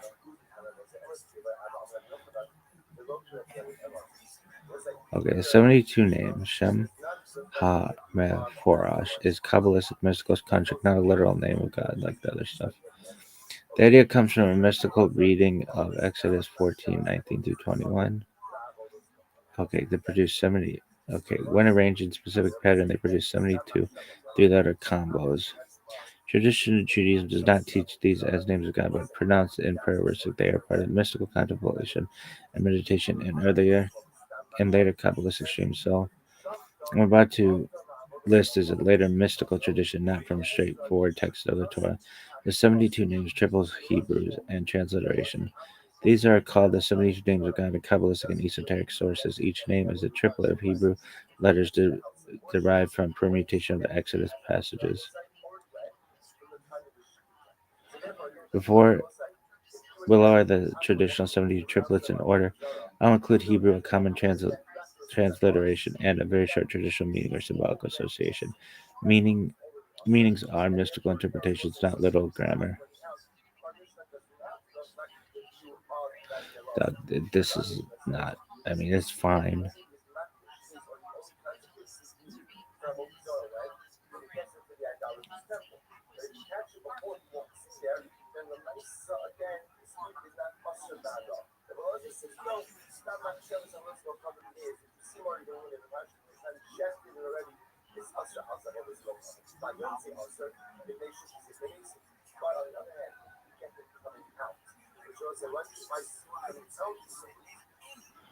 The meanings come later, mystical and modern interpretation, not textually in Torah. Okay. What this is, these 72 triplets are called the Shem and Mephorash in Kabbalistic literature, the explicit name. They're derived from a specific permutation technique involving the three Hebrew verses in Exodus 14:19 through 21. Each triplet is traditionally associated with a spiritual quality or energy, healing, protection, understanding, not a literal grammatical name of God in prayer. In some mystical and Western esoteric traditions, these triplets are also paired with angelic names by adding endings like El or Ia, but that's not part of normative Judaism. Important Judaic note: mainstream Jewish tradition, halakhic and classical, does not treat these 72 triplets as names you pray or to call. They are part of a mystical study and not used liturgically like the A1 or the Y1. If you want, no, that's fine. What do you call that thing? There's like a really long word in the either Rosh Hashanah or Yom Kippur.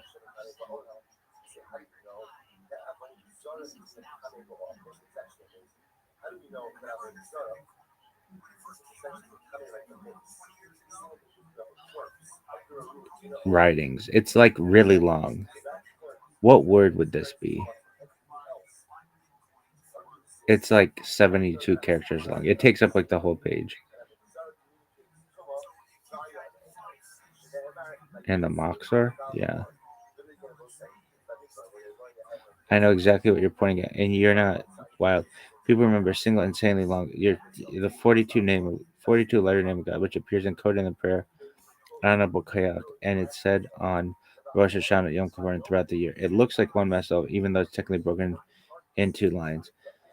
What it actually is, clearing the confusion, not the 72 letter name. The 72 letter name is never written out as one long word in the Moxar. It's a set of 72 3-letter triples, not a page filling string. You won't see it plainly printed in Rosh Hashanah, Yom Kippur liturgy. The real thing, Anna Bokayak, 42-letter name. The prayer is a 7-line poem, each with 6 words. The first letters of each word spell out a 42-letter divine name.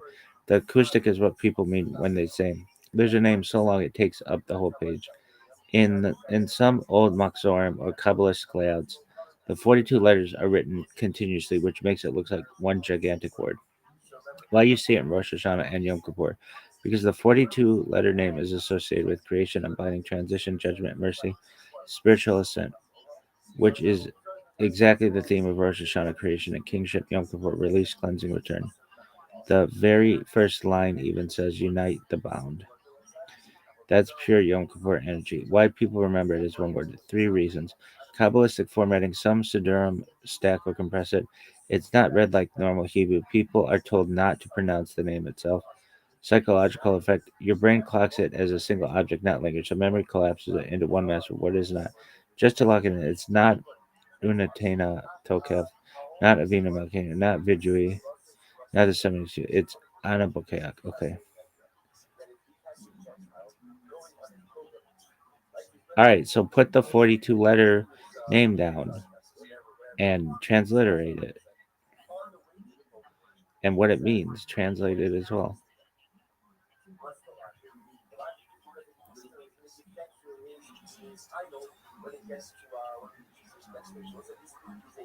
Got you. Okay. Important first thing, a 42-letter name itself is not pronounced and does not have a translation the way normal words do. What is translated is the prayer Anabokeak, whose acoustic spells the name. Written as 7 groups of 6 letters, this is a classical form.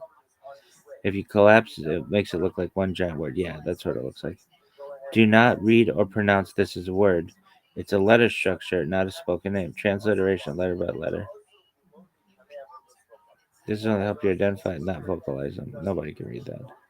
Not meant to be spoken. The fact that it says not meant to be spoken makes me want to speak it. Where it comes from. Ana Bokeak, the 42 letters go in the first letter of each word of the prayer. English translation. Straighten out, Father, please, with the power of your mighty right hand. Release what is bound. Accept the prayer of your people. Strengthen us. Purify us. Awesome one. Please, mighty one, guard those who seek your unity like the apple of the eye. Bless them. Cleanse them with your merciful righteousness. Sustain them. Always powerful and holy one. In your abundant goodness, guide your community, unique and exalted one. Turn to your people who remember your holiness. Accept our cry, hear our plea, O knower of hidden things. What the 42-letter name means, properly stated, not what it translates to, but it represents creation in motion, transition from construction, release, judgment tempered by mercy, God acting through process, not lightning bolts. That's why it shows up around Rosh Hashanah, creation, kingship, Yom Kippur, unbinding, cleansing, counting the Omer, spiritual ascent. One-line tackle is the 42-letter name isn't a word you say. It's a structure that encodes how divine prayer flows through the release, mercy, and order. Okay. Um. Yo, dog. All right. New subject. I think that there's an argument, and I want you to give me the steel man. How chicken McNuggets may not be quite kosher because of the slaughter of the chicken, but how McDonald's, if they properly slaughtered the bird and add all their fillers and wood pulp and everything, could come pretty close to making chicken McNuggets kosher. And they are kosher in the Israeli and maybe Argentinian kosher restaurants, but put how they're like, give me the breakdown how they're pretty close to being kosher.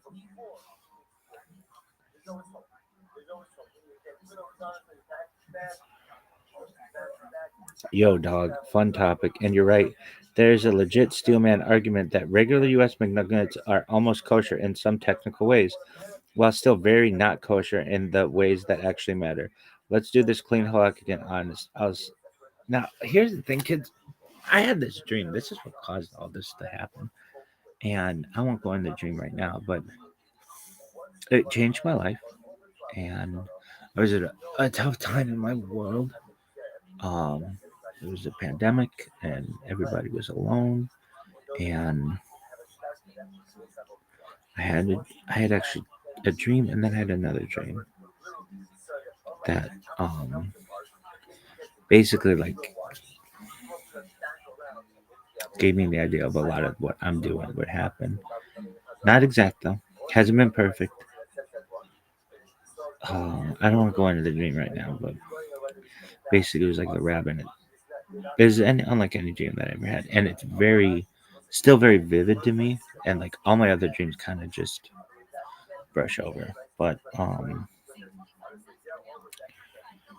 one of the I would like come up with these ideas, like the idea of the whole thing. What about female sperm and male eggs? And like, wouldn't that make everybody moms? Are like, I didn't just come up with that. That was in the stream, and so was this McNugget argument. Really? Yeah. And also how we're gonna have a kosher McDonald's on perhaps in West LA soon. Maybe not soon, but and when we do, I'm gonna fucking sit outside for it. And there was another thing, like you could put plastic down, like we would allow for the plastic like separators that you have in like during like pandemic season or whatever you want to call that, whatever the fuck that was. Um, you could have separations. There used to be a restaurant in West LA that was both milchig and fleischig, and it just had like a divider and separate kitchens. And there's an argument to be made if you had that plastic divider in some places that might be kosher. There's an argument to be made. All right, so this McNugget deal though comes from this kind of really, yeah, that it's close. It's not perfect, but first, what actually makes chicken kosher? What divider are you talking about? Just like that clear plastic. What actually makes chicken kosher? What actually makes chicken kosher? For poultry to be kosher, you need all these: kosher species chicken, shechita, ritual slaughter by a trained shochet, no trace additives, depends, no mixing with dairy, usually okay, no problematic processing equipment, usually not okay. McNuggets feel hard on too, but let's steel man everything else. Where McNuggets are surprisingly close, the animal itself, chicken is explicitly kosher, no exotic species, no pig enzymes, etc. So we're starting from a good place. Ingredients: the filler panic is mostly overblown. People love screaming wood pulp, but here's the top list: wood pulp equals cellulose. Cellulose can be cotton-based, wood-based, synthetic. Cellulose has no taste, no nutritional role, and is often halakhically batel, nullified, or classified as inevitable. From a strict halakhic point of view, cellulose itself is not the problem. Same with modified food starch, leavening agents, binders. If sourced right, none of these are inherently trafe. No dairy, classic McNuggets, no cheese, no milk ingredients, fried in vegetable oil. So at least no basar bakalav issue unless shared fryer. See below. Mechanical processing does not equal halakhic problem. Grinding chicken into pink paste, gross, sure. Halakhically invalid, nope. Kosher hot dogs do the same exact thing. Judaism doesn't care about vibes, only rules. Now the absolute deal breakers. No shechita. This is the big one. McDonald's chickens are slaughtered by electrical stunning. Sad. Mechanical killing. Sad. Industrial methods. Halakhically, that's nevelia. Even if the chicken was healthy, even if it died instantly. Once there's no kosher shechita, nothing can save it. Blood issues without shechita, blood isn't properly drained. Salt and koshering never happens. That alone is a hard stop. Shared equipment, even if hypothetically the chicken were kosher, some factories handle trafe meat, dairy, same fryers as cheeseburgers, non-kosher items. That creates absorbed taste. Trafe billiot in equipment. That's why kosher certification is so intense.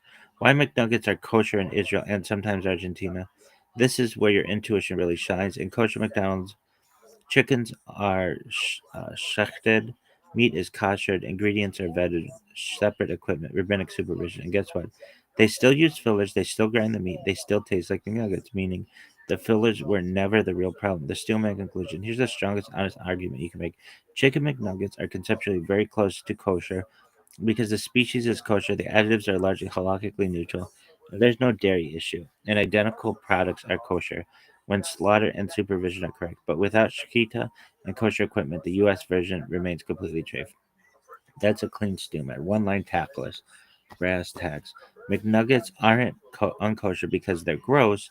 They're unkosher because of slaughter and supervision. Fix those, and suddenly they're just ugly kosher chicken nuggets. Yeah, give me a rank of the distance from being kosher from like all restaurants. It doesn't just have to be McDonald's. Oh, bet. Let's do this. It's fun. Okay. Close to kosher. Israeli kosher, McDonald's, kosher fast food. Meat is shechted, added. Okay, so that's kosher though. Equipment supervised. Taste and texture is the same as the U.S. All right. Kosher restaurants in Israel or major Jewish centers: L.A., New York, London, Argentina. Full kosher meat slaughter, daily supervision. Only a problem if cross contamination happens accidentally. Some vegetarian vegan restaurants in Israel and New York with kosher certification. No meat equals automatically no tray issues. Ingredients are often supervised. Key pattern: anything with kosher certification and species appropriate meat is full stop kosher. Almost kosher could be kosher if fixed. U.S. Like McDonald's, Burger King, KFC. Species kosher, chicken, beef, dairy separation, sometimes okay. Additives mostly neutral. Fail shkita, add equipment rules. Rotisserie, deli style chicken, turkey without supervision. Meat is kosher species, sometimes blood removed partially, but slaughter method equals non kosher. Chain sushi, seafood restaurants. Fish is kosher only if it has fins and scales. Shellfish automatically tariff. Raw fish prep is high cross contamination risk. Though I've known really orthodox people who have eaten chain sushi. Really, that is not does not have a hechsher. Key insight: many industrial foods are conceptually kosher. They're just blocked by slaughter, blood, or supervision. Probably not kosher. High risk. Fast casual, chicken chain, Chick-fil-A, Popeyes, etc. Chicken is kosher species, but industrial slaughter, often fried in shared oil with dairy or beef. General American steakhouses, diners. Beef may be kosher species, but slaughter plus blood mixing with dairy equals treif. Burger chains with unknown suppliers, additives, fillers, shared fryers, and beef, usually not kosher. Definitely treif, furthest from kosher. Seafood restaurants with shellfish, shrimp, lobster, clams. We've talked about those things before. Pork-based restaurants, bacon, ham, sausage, mixed cuisine buffets without supervision, cross contamination, unknown slaughter, hidden treif additives. Fast food with mystery meat or unknown sources could include treif fillers, no supervision, fried with dairy or treif oils. Observation takeaways: slaughter plus supervision is the make or break factor. Without shkita and certified equipment, almost everything else is secondary. Species matters, but additives are flexible. Uh, Species matters, but additives are usually fixable. Fillers, stabilizers, cellulose flavorings are mostly neutral halakhically. Shared equipment equals a huge invisible problem. Fryers, grills, mixers equals taste, absorption, trafe. Vegetarian vegan is usually almost kosher by default, but certification is still key if it includes wine, gelatin, or emulsifiers. Okay, is that the end of your story? No. Okay, so what have you seen people who say that they're Orthodox and they may even be considered themselves to be Shomer Shabbos or the shul considers them to be Shomer Shabbos, and what have you seen them do that you did not do? Eat. So I get my sushi from a place. It's called. It's well, the closest one to headquarters is in La Jolla, but it's called Ralph's Kosher. What is it called? Yo, what is the special Ralph's in La Jolla and I believe in Sherman Oaks or something? It's called Ralph's Kosher. It has like a much larger kosher selection.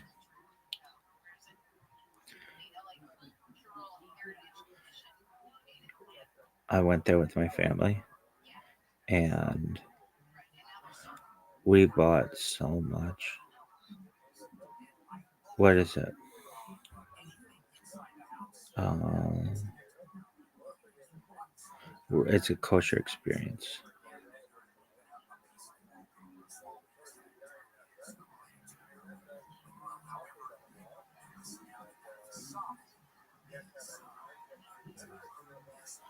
Really? Yeah. It had so Ralph's kosher experience was amazing. What did you get there? I bought pizza. Well, here's a weird thing because I saw this woman who was just looked sad, just absolutely looked sad, and she would seem like I didn't know anything about her, but I call her something like the lost Miriam or something like that in another like discussion that we have, and she was extremely frum, but just seemed extremely sad, and she had all these kids, and her husband just didn't seem very supportive, and she just seemed like lost, and I think about that woman. Anyway, I bought pizza. The only fucking pizza they had was cheese pizza with olives, but it was whatever. Black olives. I'd fucking eat any pizza. Um, and then what else did I get? And sushi. Those are like the two things. And then I think I got some kind of Chinese food there or something. Really? Yeah. And it just had more of a selection than like the Irvine Ralphs. Though I've been to Irvine Ralphs with rabbis who work for the OU, and just to go through. Why didn't we do that?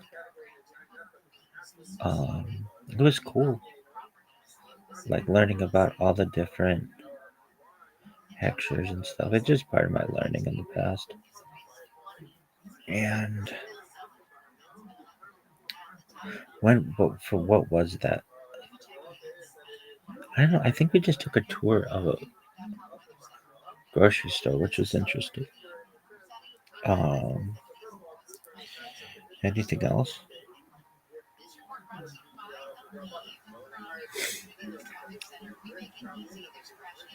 No. You'd be surprised what's kosher though. Oh yeah. I was kind of blowing the whistle on some people. So, um, the sushi that I get it has like this band over it from the Rabbinical Council of California, RCC VOD. But I do know of someone who very, I mean, I've known fucking rabbis to take Ubers on Shabbat openly. I've known them to do it on um, Yontifs, Yom Tovs, but Yontifs for medical reasons, perhaps. Even though they didn't need it, maybe someone they were with needed it, um, which could be considered a prohibition. They should have probably walked, in my opinion. But um, I've known, I've heard rumors of Chabad rabbis who've ridden motorcycles on Shabbat. Really, to go to shul, Chabad? Yeah, which always kind of threw me off. I know this one fucking Chabad rabbi who lives in Sherman Oaks, but not of Chabad of Sherman Oaks, and none of the. But I was at another Chabad, and I'm like, "Where's this rabbi from?" I'm like, "Oh, Sherman Oaks." I'm like, "Oh," and at the time I was with Chabad, I was attending Chabad of Sherman Oaks during the weekend. I'm like, "This guy, how's he able to make the trip?" And they're like, "Oh yeah, he's really cool. He rides a motorcycle." What the fuck? What the fuck kind of rabbi is this? Really? Yeah. Anyway, um, I don't know if that was true though. It was just somebody who literally was on rollerblades on Shabbat, which for good reason though. Really, I don't want to go into it, but shout out to that guy and shout out to his daughter Eve. Really, I remember that. Okay. What else? I'm blowing the whistle on it, and like everybody has their own way, but I've known very orthodox people to get non what would be considered treif sushi because there's a lack of supervision, and they were very embarrassed when they got caught with it. Really, yeah, they weren't called out on it though. What else? Um,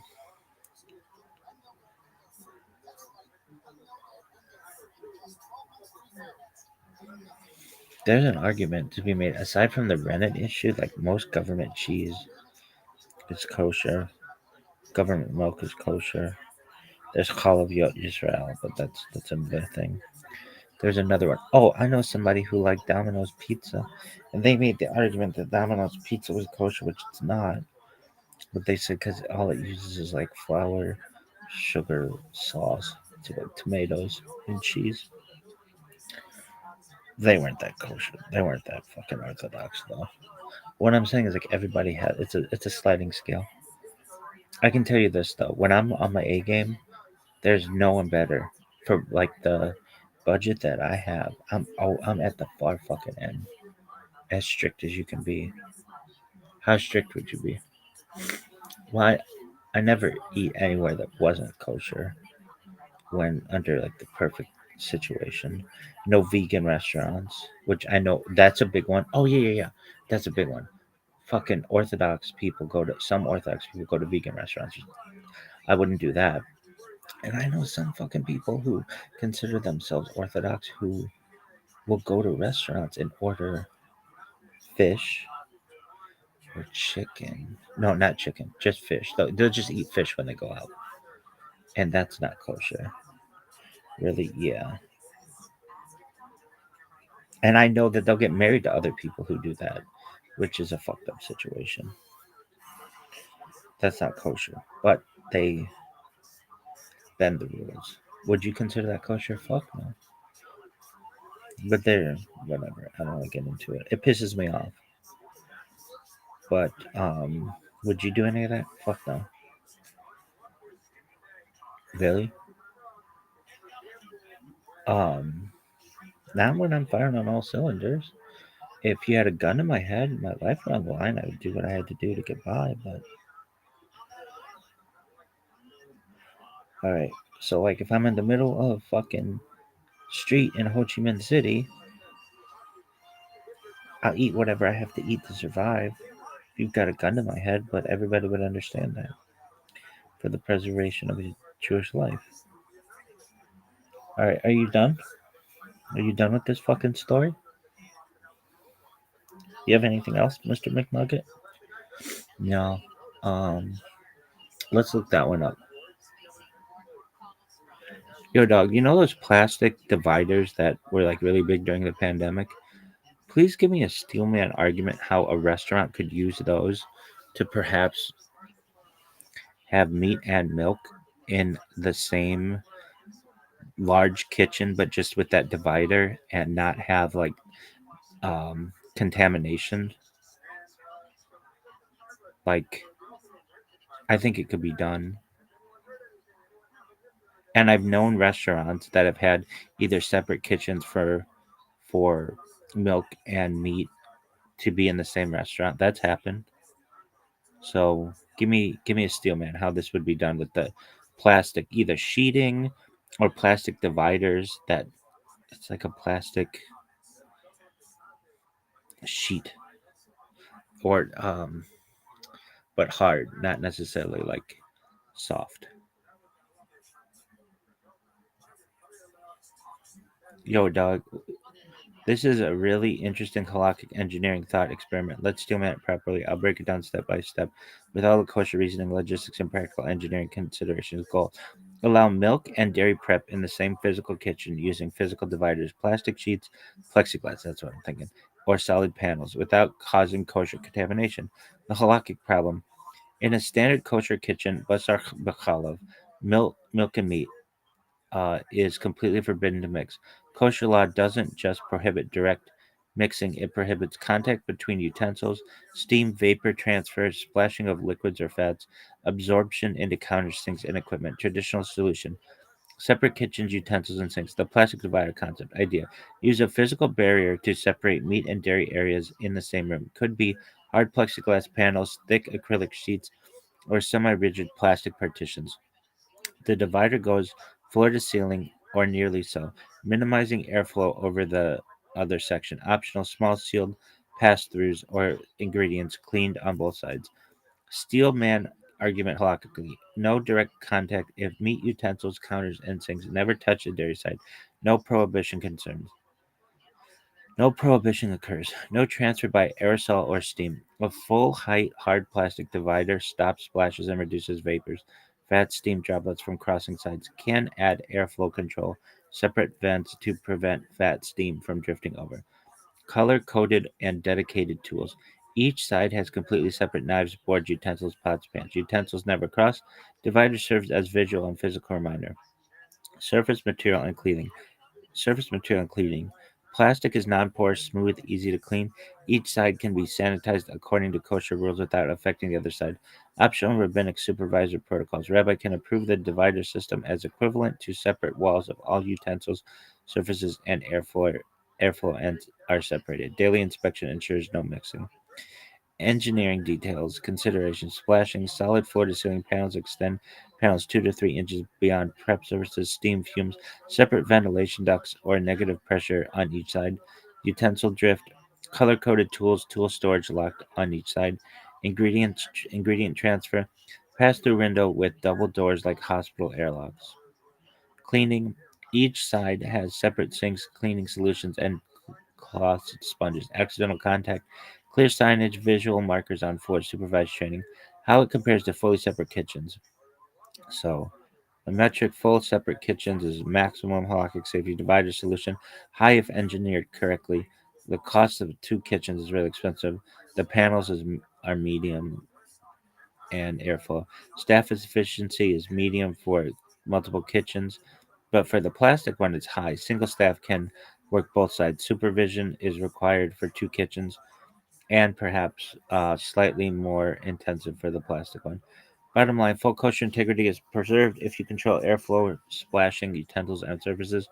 Divider plus protocol supervision can functionally replicate two separate kitchens without building a second room. Practical precedent. Some modern kosher restaurants in New York City and LA use open kitchens with dividers and color coded utensils, especially in catering kitchens where space is limited. In some industrial kitchens, like kosher hotels or large chain hotels, meat and dairy may share a single large room, but with walls, partitions, and strict procedures. So, yes, it's not theoretical, it's been done. Steelman conclusion. Physical dividers plus airflow control plus dedicated tools and rabbinic supervision can allow meat and dairy in the same room without violating kosher laws. If the divider blocks contact, splashes, and vapor, and utensil surfaces and staff protocols are fully separated, it's functionally equivalent to two separate kosher kitchens. All right, here's another thing. I've known kosher caterers who work on Shabbat, and that seems like a oxymoron. Like, how is it kosher if they're working on Shabbat?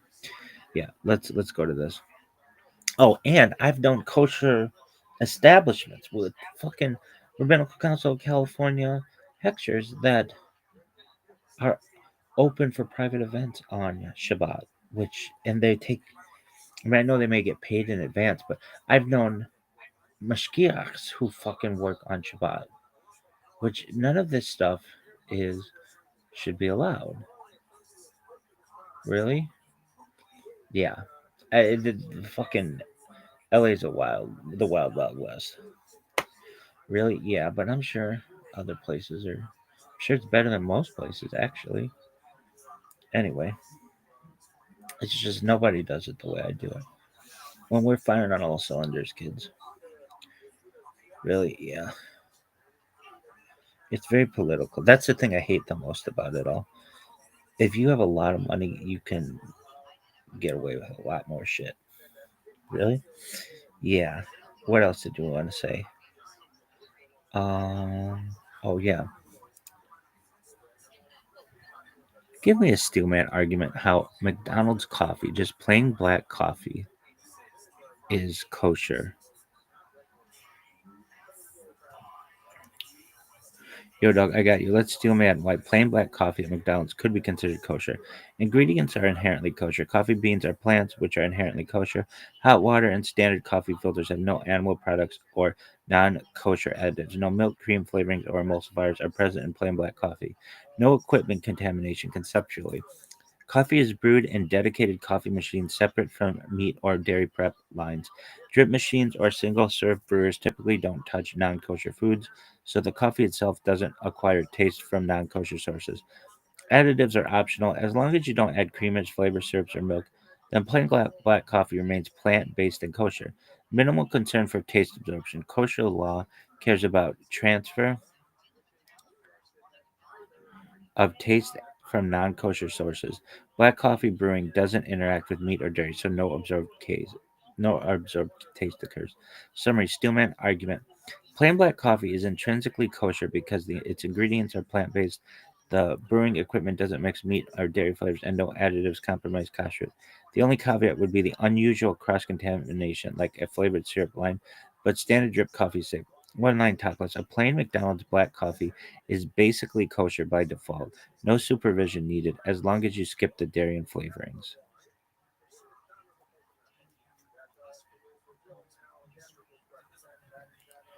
Yes. Would you consider it kosher? It's not a good look. Plain black coffee, which is kosher-ish at least. Plain black coffee, plain brewed tea, bottled soda, already sealed plant-based. Confirmed carbonation and preservatives aren't non-kosher, usually fine. Plain brewed, plain unsweetened brewed tea. Watch the flavor lines or cross contamination. If you had kids, just imagine you had children and they wanted coffee at McDonald's. I would say, but there are alternatives, but um, we allow Starbucks. Really, used to prefer coffee bean and tea leaf, but um, so long as the Starbucks doesn't serve meat or like sandwiches, if it's like a small just coffee, their coffee's kosher. Would you be mad at them? I wouldn't be happy about it.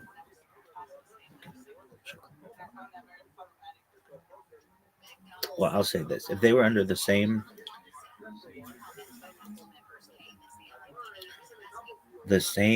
situation I was in, I would say do whatever the fuck you have to do to survive. But if we're in firing on all cylinders, then I would say no. Really, I would say I would have a campaign to educate the public that some items at McDonald's might be considered kosher and don't need oversight, like the coffee.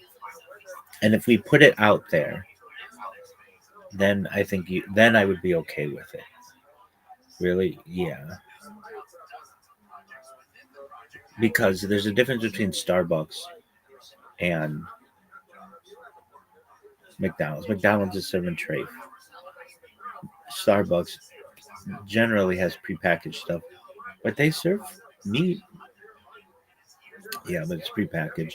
It's not being prepared there, so there's less likelihood. Would you be okay with them ordering if we put out like a press release and it was public knowledge? Like right now, it's not really public knowledge, and it's not like I've been in a McDonald's and I feel when I'm firing on all cylinders. Like I had to go to the bathroom one time before a job interview. I didn't really have another opportunity to go anywhere else, and I felt awkward in it. But Did you eat there? Absolutely not. But I think that we could, if we just made it like the general public would know. But we just don't want that, the look of it, to be looking like it's something non, like trafe or non orthodox or something. All right. What about it's like would you want your kids to eat Slurpees? Well, this is an interesting one. Slurpees are can be kosher, but they're not cleaned that well, and so I think that 7-Eleven needs to do better cleaning of their Slurpee areas, and perhaps I don't know, automated or something. But I know fucking Orthodox communities that love Slurpees. What about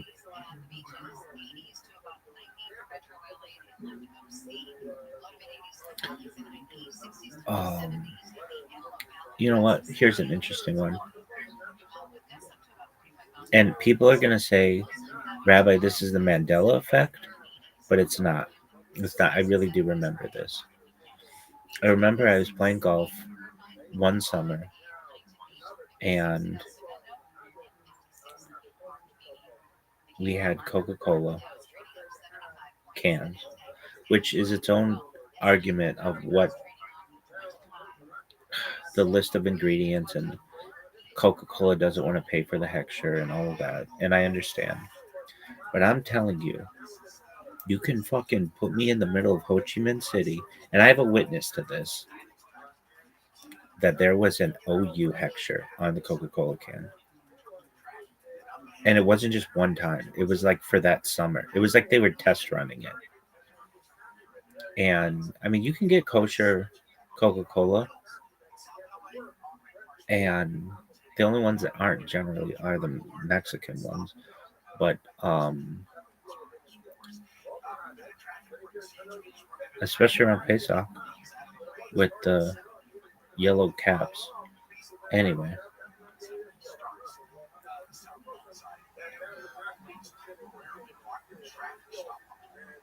the yellow caps are really important. But I remember my friend asked my mom what that symbol was doing on a Coke can, and she said it was a union mark, and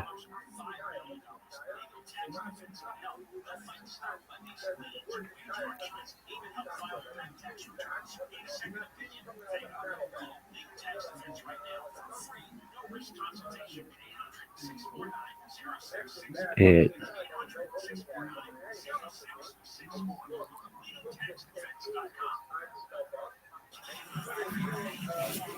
was something that we never really saw again. But I saw this. I mean, people are going to say it's like the cornucopia of the fruit of the loom, or Sinbad being in that fucking Shazam or whatever. But this was, would you bet your everything on it? Yeah.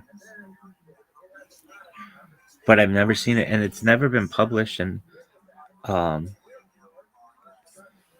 has McDonald's ever had an Orthodox Union hexture on a can, even just in a limited run?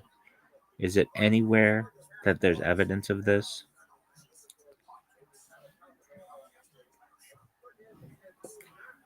There isn't, but I'm sure. Not McDonald's. Did I say McDonald's? Oh, no, no, no, no. No, no, no, no. No, no, not what I meant. Has Coca Cola ever had an Orthodox Union hexture on the side of a Coke can?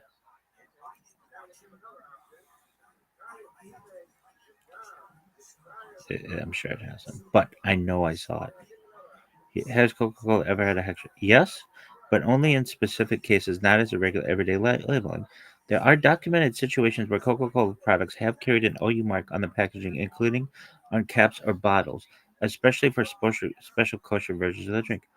Kosher for Passover. Coca Cola, starting in 1935, Rabbi Tobias Geffen worked with Coca Cola so that a version of the soda could be made kosher for Pesach, Passover.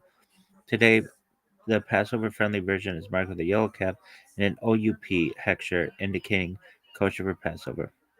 On some bottles, the Passover OU symbol is actually printed or embossed on the cap or near the lid, exactly where you're recalling. That's not it. That means in those that means in those years, yes, certain Coca-Cola bottles did bear an OU hexture on the packaging itself to show they were certified kosher for Passover. Coca-Cola products certified kosher generally. The Orthodox Union does certify many Coca-Cola company products. For instance, Coca-Cola Diet Coke, Sprite, Fanta, Dasani, under its kosher supervision program. OU certified Coca-Cola products can bear the OU mark on labels and cans, depending on bottler decisions. It's not always printed, but the certification exists. There are also instances where Coca-Cola cans or bottles have an OU symbol printed or etched on the can lid in the US, as reported anecdotally by consumers, though not every can carries it. I'm telling you, I fucking saw this, and my friend and I talked about it. In other words, Coca-Cola is certified kosher by the OU, and some packaging does display the hexture. It's not mandatory on every can, but it does exist on some products. So this was during the 90s, and it must have been a limited run of whatever bottler, but they put it on the fucking can. I remember this. You can fucking put me in the middle of Ho Chi Minh City. I remember seeing it. Not all Coca-Cola packaging had an OU mark, but Kosher for Passover Coke definitely did, especially with the OUP on the cap. Other Coca-Cola products under OU supervision may have the OU on the label or can lid, depending on the bottler and the market. It was not the can lid; it was on the fucking can. Yes, there's evidence that Coca-Cola, but it could have been just an individual bottler thing too. Yes, there's evidence that Coca-Cola has an OU hexture printed on products. Kosher for Passover Coca-Cola with a yellow cap and OUP stamp. Some Coca-Cola products generally certified by the Orthodox Union may carry the OU symbol on cans or lids. So your memory of seeing the OU on a Coke package is legitimate, especially if it was a Passover edition of Yellow Cap. It wasn't that though. We had a conversation about that too, but it was like other Coca-Cola products. It was the anecdotal one. There are also instances where Coca-Cola cans or bottles have the OU symbol printed or etched on the can lid in the US, as reported anecdotally by consumers. Though not every can carries it. It was a red can, and it was a circle with the U, and the U it was in like white or silver. Really? Yep. I remember it like it was fucking yesterday, kids. You're fired. Go fuck yourself.